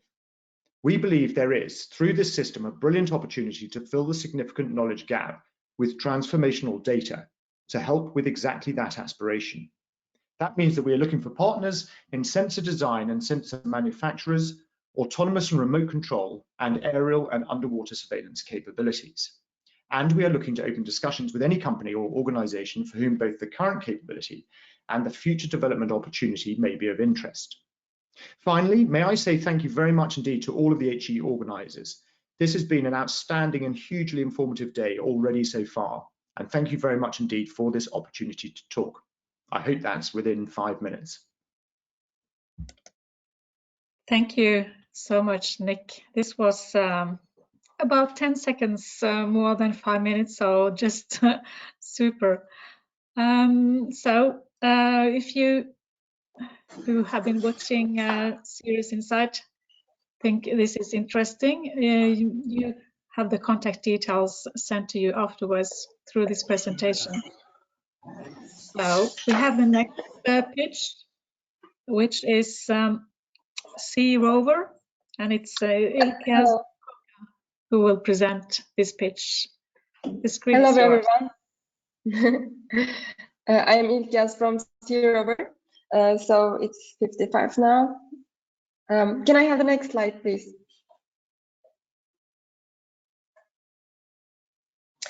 We basically offer underwater technology solutions. And so we started with building roll-class robots. You can see the picture here. It has the arm that can take samples and sonars and USBL and UL systems. So we offer product sales, engineering, design solutions, R&D studies, and product development. And we can also adapt our robots according to the needs of our customers or partners. We mostly provide in the industries such as aquaculture, environmental research, or marine construction or energy sector. We have a team of more than 10 professionals based in Izmir, Turkey. Can I have the next slide, please? Thank you. We have already completed 2 different funded projects, which were funded by the Scientific and Technological Research Council of Turkey, and we have 4 more ongoing projects. So one of them is Observer Ultimate, which will be doing tunnel inspection, and we are working with the biggest energy company on this project actually. We can do 3D mapping, data clouds, and also we can go for 7 kilometers range and 300 meters depth. And we have an experience in sonar, USBL, and DVL systems usage. So we have other project that is Observer Climber, which is an inspection robot inspecting the wind turbines by climbing to the wind turbines above water. And other one is we are working on an autonomous underwater vehicle right now. And also the last one is Sea Farmer, which is a smart fish farm tracing system. Next slide, please. Thank you. So here are some capabilities and specialties of ours. We work with artificial intelligence, and we also produce our own equipment, such as lithium-ion battery production and housing and interface designs. We produce cables, full ground control station, and also we have an experience in sensor vision. Next slide, please. Thank you.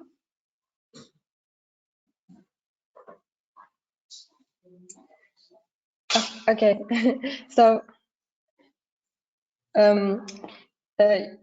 yeah, thank you for listening. So I have talked about some projects, but we're also open to any project that we can collaborate, contribute to actually. So since we have the experience in underwater technologies, we can work in the taking samples from ocean. So there are different techniques of taking samples, and it can be liquid samples or testing the water quality. Yeah. I want to talk a little bit about the Sea Farmer project that I forgot to talk about. Sorry. So the one before, please, the slide.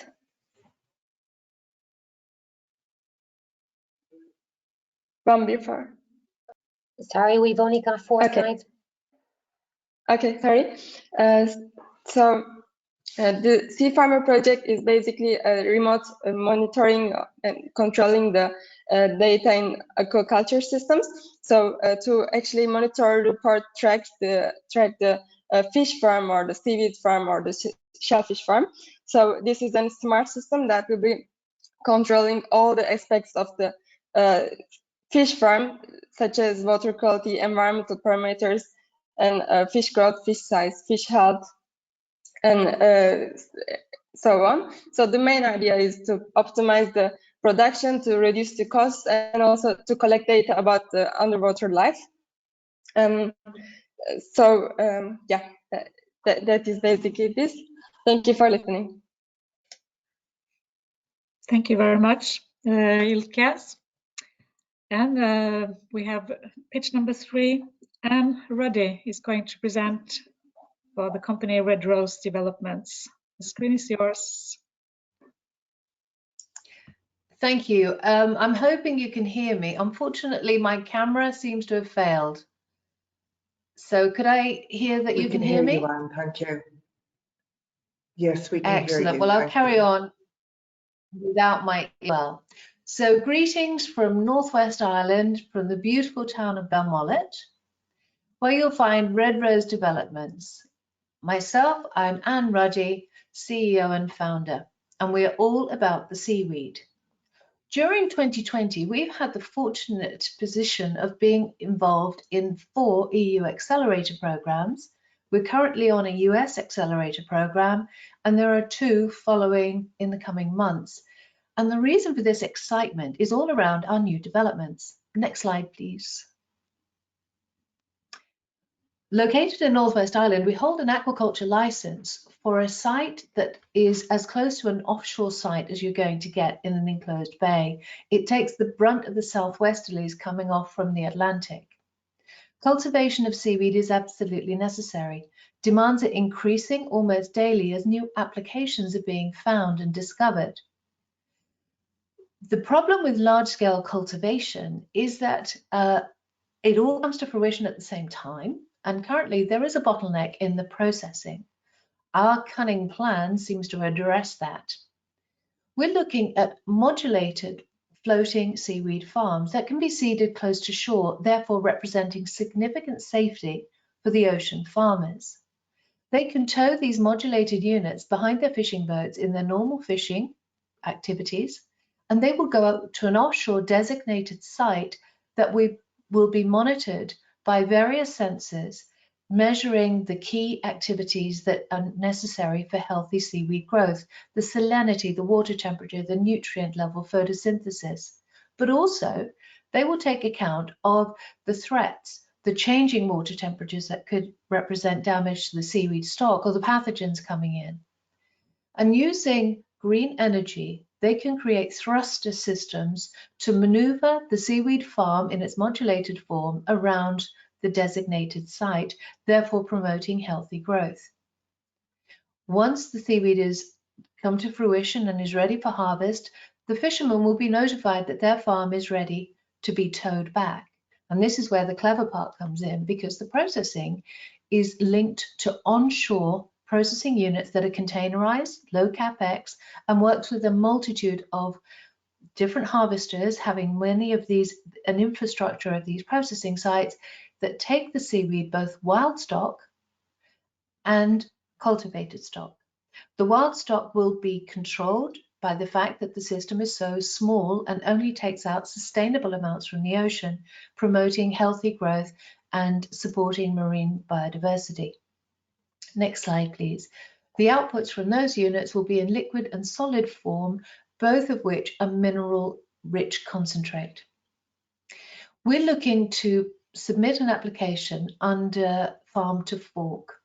We believe we hit all of the right boxes. We know that seaweed absorbs 20 times more CO2 than land-based plants. They don't require fresh water or land mass for growth. But as I've mentioned, the demand is increasing in food, in feed, in fertilizer, fabric, and so much more.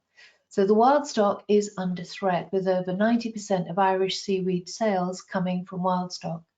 We need to address both systems, and we believe we do that in a supportive and economic way that supports rural community development and provides an income stream for fishermen, whilst also creating a natural habitat for marine biodiversity. Next slide, please. So the proposition that we're putting forward is an equitable, sustainable, scalable seaweed supply chain, which is easy for you to say, and we support rural economic growth in coastal communities. We hold the license, so we are ready to go. We're looking for a coordinator with skills in application writing, in financial modeling, and pulling it all together. The current partners that we have are experts in their field, in the seaweed, the biology, in the underwater thrusters, in the design of structure and the physicality of working with the material. We have an expert in agriculture, in fertilizer, in business modeling.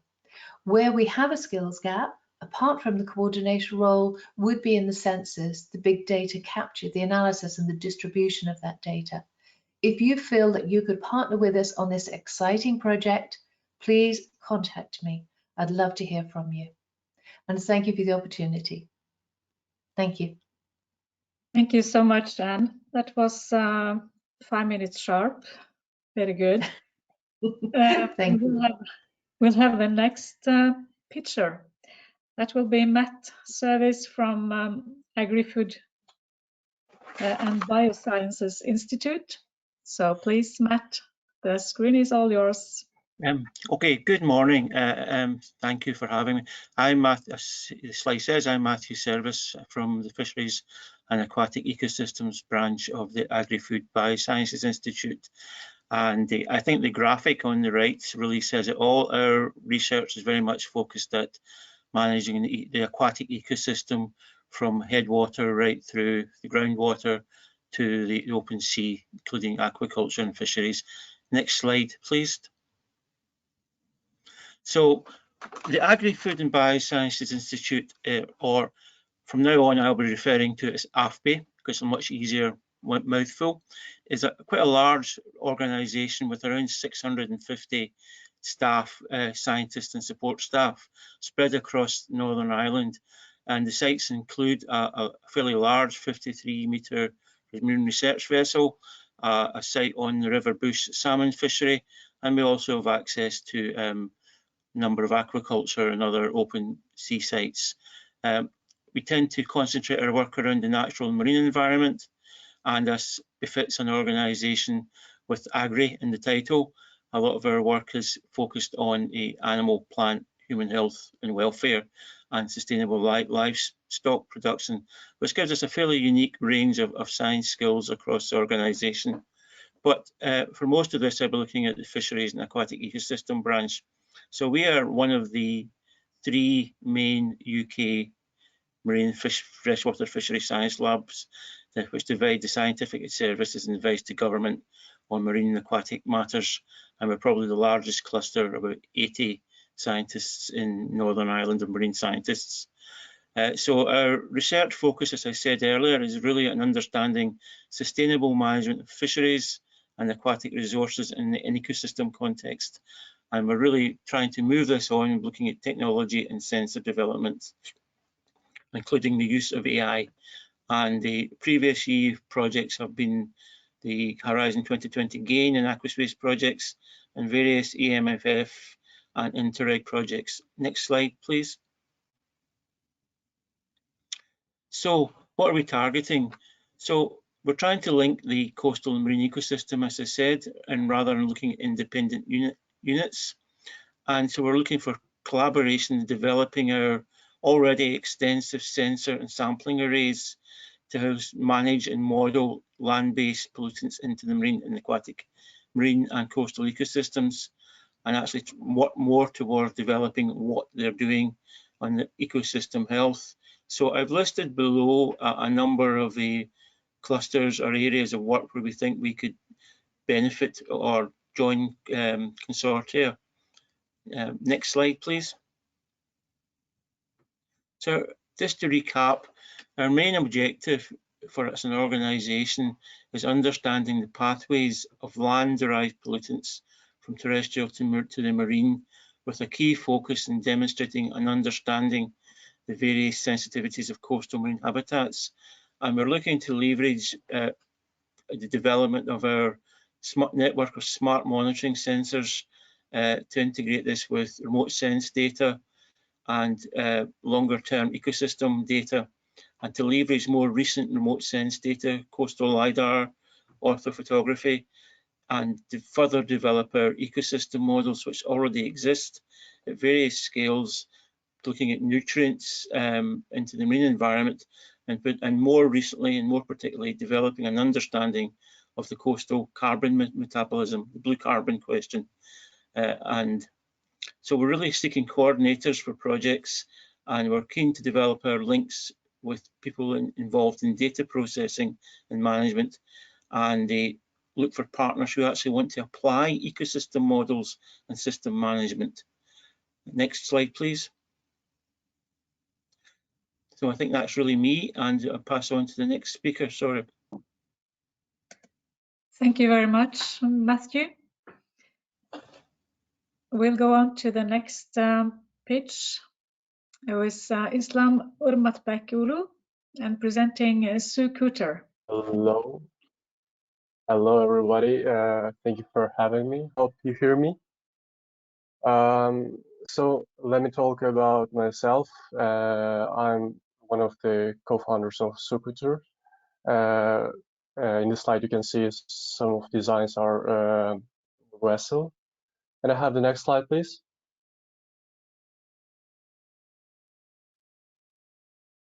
So we are basically 5 individuals of 5 based in Istanbul, Turkey.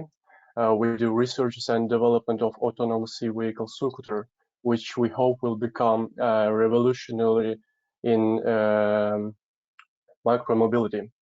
Our group is currently enrolled in a startup program that goes by the name of Tubitak Peak, in which we will be able to become a registered startup company.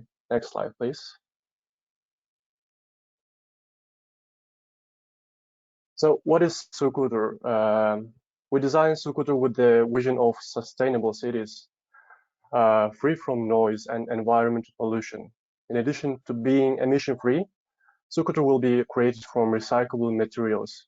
It contributes to the Sustainable Development Goals of United Nations by using the renewable energy sources.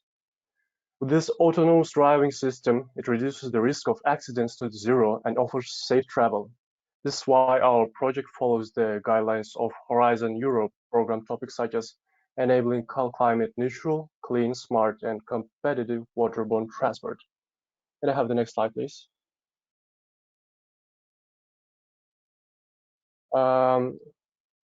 So unfortunately, nowadays there is a car-centric mobility that can be problematic.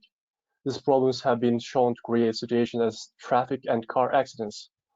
So the solution to these problems could be the use of more maritime transport in metropolis cities. This is why we had decided to create a vehicle that goes to A to B using canals, straits, and the sea. This has shown the possibility of becoming the best and fastest transportation. So our current partners are Başakşehir University and Ford Turkey, as Başakşehir provides us academical research and academical supervision. Ford Turkey will be able to sponsor our and provide us with the correct components needed to create Sukutur. As a startup which is just in the beginning of its journey, we are open to any offers of partnership, and you can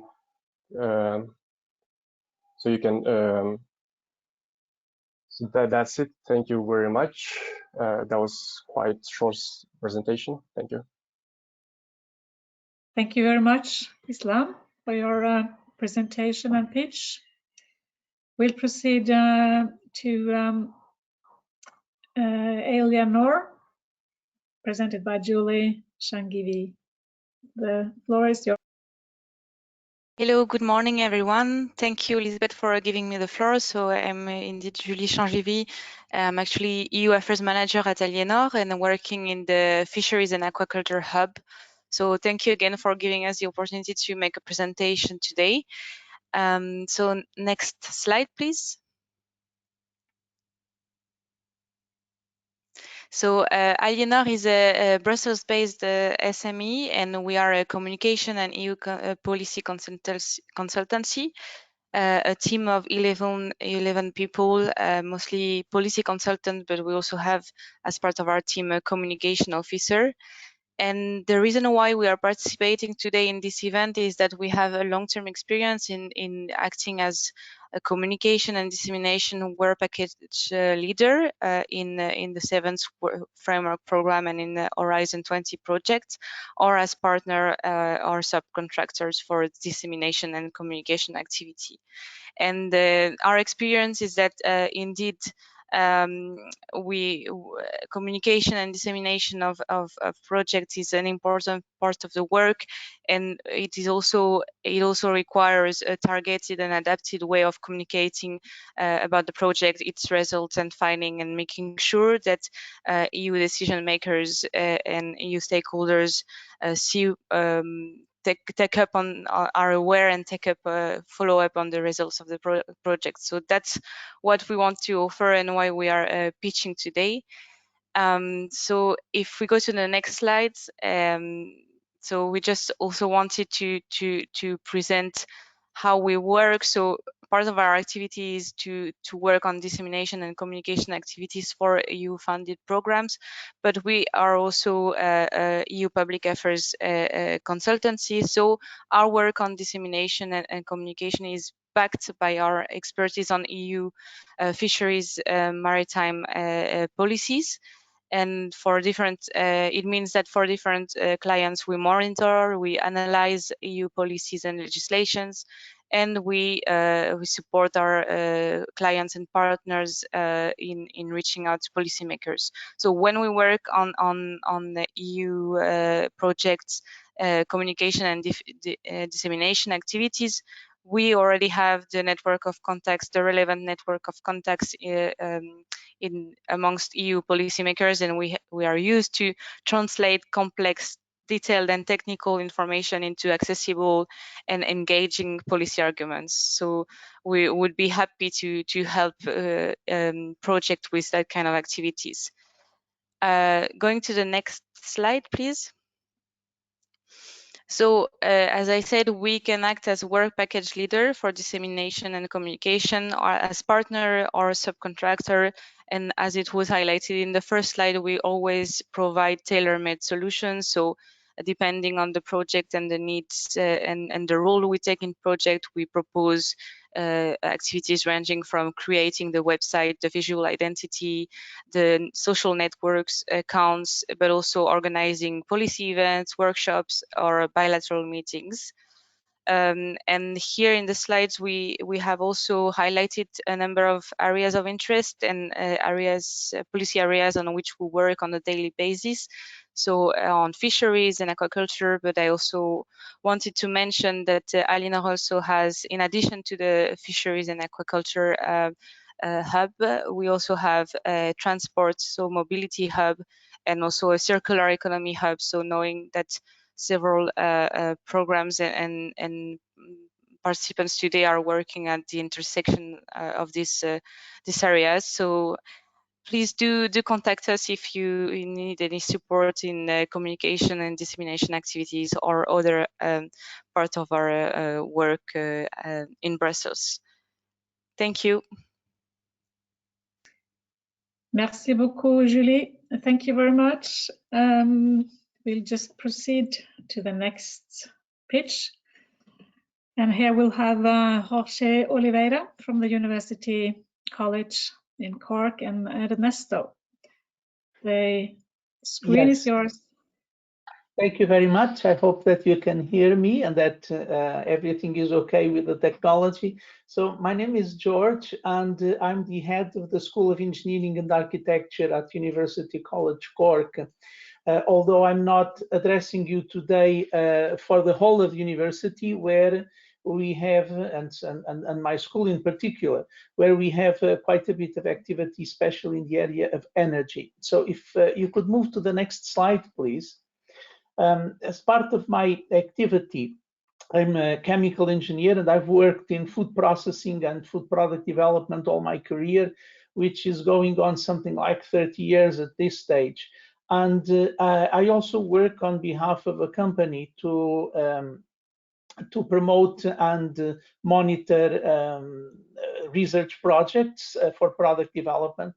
And today I would like to talk particularly about the development of food products from algal material, and that includes microalgae or macroalgae. So if we could move to the next slide, please.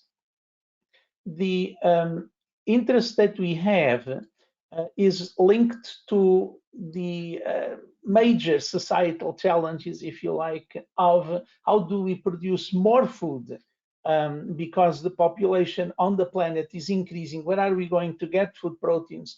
Given also that most of the ones that we produce at the moment have a very negative impact in greenhouse gases. So the combination of the two implies the development of new food production systems, and that's my interest. And I have a problem with algae in this regard. The first one is that a lot of research on algae is looking for added value applications, cosmetics and biopharmaceuticals and things like that. And I'm a very conventional guy. I want things that are very cheap. And my concern is producing cheap foods, because foods are cheap. So it's not by adding value that I'm particularly interested. It's in volume that I'm interested. I'm interested in proteins that can be produced with very high productivities. And as you probably know, the European Union has facilitated the development of new sources of proteins with the new legislation on novel foods. And most countries seem to be enthusiastic with insects and larvae. I don't want to eat those things, and I'm quite happy with developing food products from algae. And the problem there then is that they usually stink. They smell like rotten fish, and the texture is usually not very good. So I have been involved particularly with the company in developing solutions to modulate the sensory profile of the products of the algae, and also to develop new textures, particularly applicable for the case of microalgae. So I have some projects that are ongoing at the moment in the company. So I can assure you, I could send you, if you wanted, some samples of very good food products with algae that taste nice. And I have been promoting proposals as well in Ireland in this domain. So if we could just move to the last slide, please. I'm essentially looking at partners that could connect with what I have ongoing at the moment, and try to put together a proposal that would look at producing algae in sufficient quantities, so that the unit price is small, so that it is effectively competitive with the current sources of proteins. And that's essentially where I am. So if you would like to join, particularly for countries that also have interesting conditions to produce algae, but also countries that have an interest in eating the products, even if you don't have any algae growing there.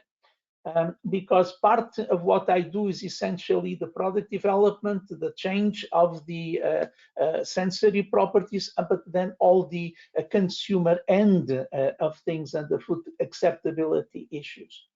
So that's my 10 minutes of a pitch. Thank you very much for your time. Thank you very much, George. We'll proceed with the last but not least pitch. It's from MIP Technologies. The screen is yours, Stuart Morrison. Thank you very much. First of all, thanks very much for the whole event this morning. It's been extremely enlightening, lots and lots of information, and certainly the last few pitches, lots of interesting topics and projects on the go. So I'll introduce us. I'm the managing director of a company called MEP Technologies, and we do battery systems, lithium systems. Next slide, and I can go through the details. Yeah, so we've been working with rechargeable battery packs for over 3 decades. The areas of work we've been involved in the past, automotive, we do battery packs for electric vehicles and electric commercial vehicles. We do slightly smaller packs for e-mobility and industrial battery pack applications. We cover most sectors, not space, not military, but we see the possibility for all of these technologies to be used in lots of different marine applications, both traction and energy storage. So in the past, just to give a bit of history of the team here at MEP, we've been involved in the development and manufacture of the battery pack that went into the McLaren P1 hypercar. So a very, very high power density battery pack capable of supporting high performance driving. More recently, we have been developing battery systems for the portable energy storage applications, full electric commercial vehicles, and e-mobility. So these packs range in size from something about the size of your hand or your arm to something about the size of a small wardrobe or chest. So we do cover quite a lot of the battery market. Next slide, please.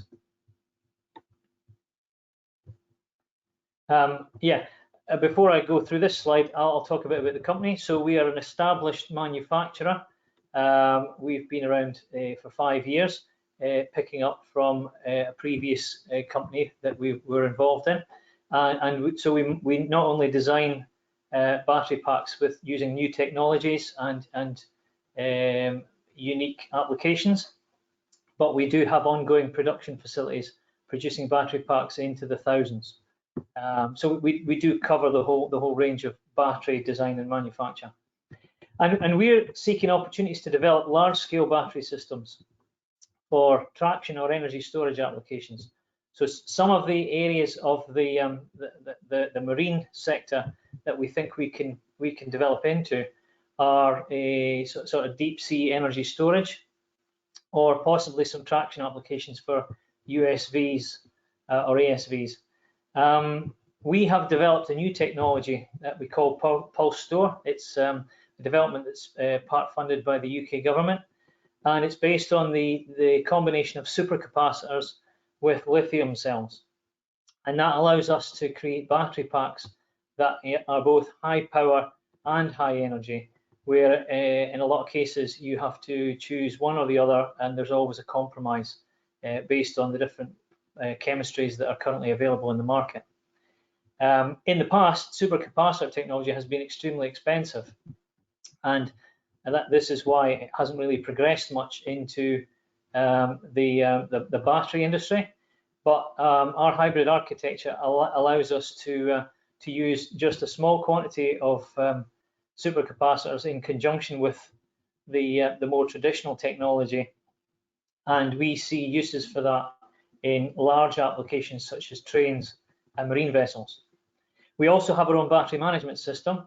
So in conjunction with the chemistries and the different technologies, we have our own electronics that we can tailor to support any special customer applications or requirements, or for some new types of traction systems.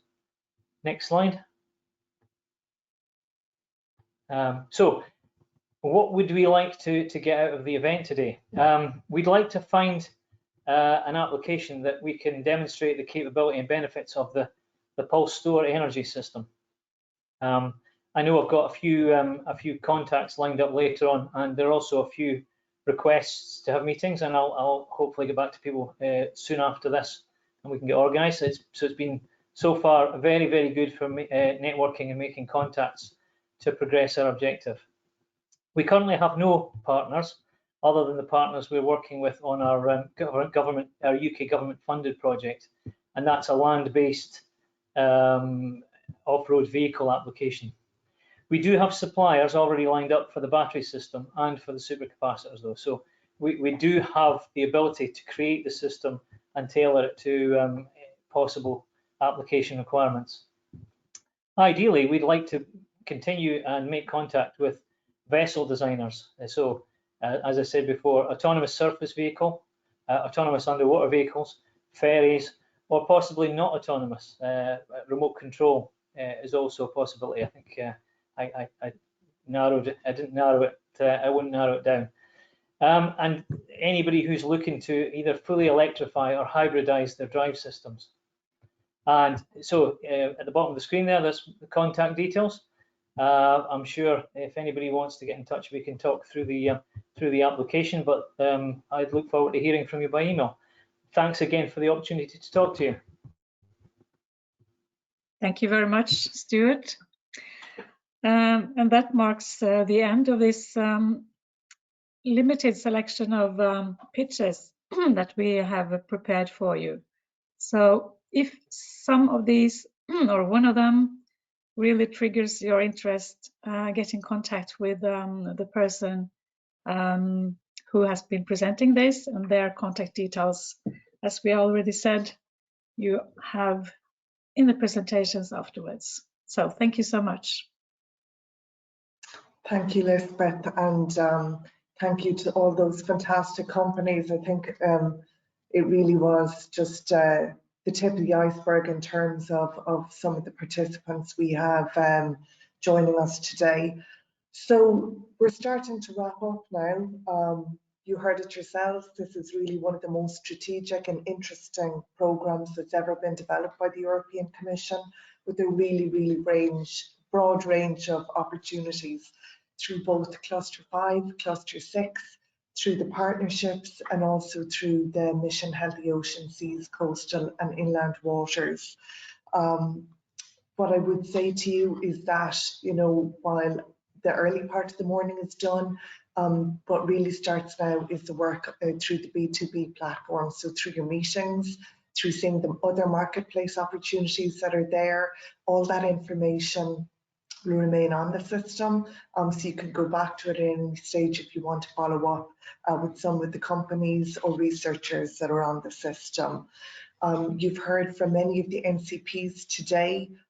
We will again share those contact details through www.horizoneurope.ie, and the slides will be there also shortly after the event, plus a video of this event. I'd really like to thank all of our speakers today. I think they did an absolutely fantastic job. And also to the companies, again, I thought some of those ideas were really very interesting, and I could see a lot of areas where their technology would be applicable. The person I think who's mostly due thanks is Anne Dooley. You haven't seen her today. Anne Dooley in Enterprise Ireland was really key in bringing together this event through the European Enterprise Network and also with our Horizon Europe cluster NCPs. So many thanks to Anne, to Enterprise Ireland for being our host today. So that's it, folks. I'll tell you, the meetings kick off from 12:30 p.m. Irish time on the B2B platform. That's 1:30 p.m. Central European time. Thanks to you all. We wish you well. Good luck with any proposals. We'll be delighted to hear of any opportunities that you are successful coming out of this event. Please do keep in touch and let us know how you get on. Thank you, everybody. Good day and good luck from Ireland.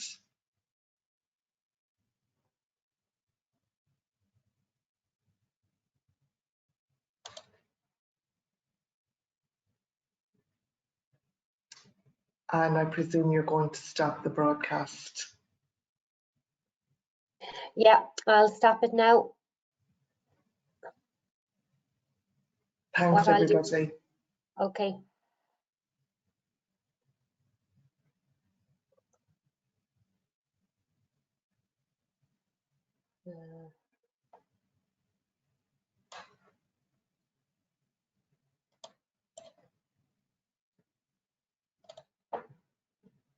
Okay, I'm just going to close off now, Fiona. Thanks, Anne.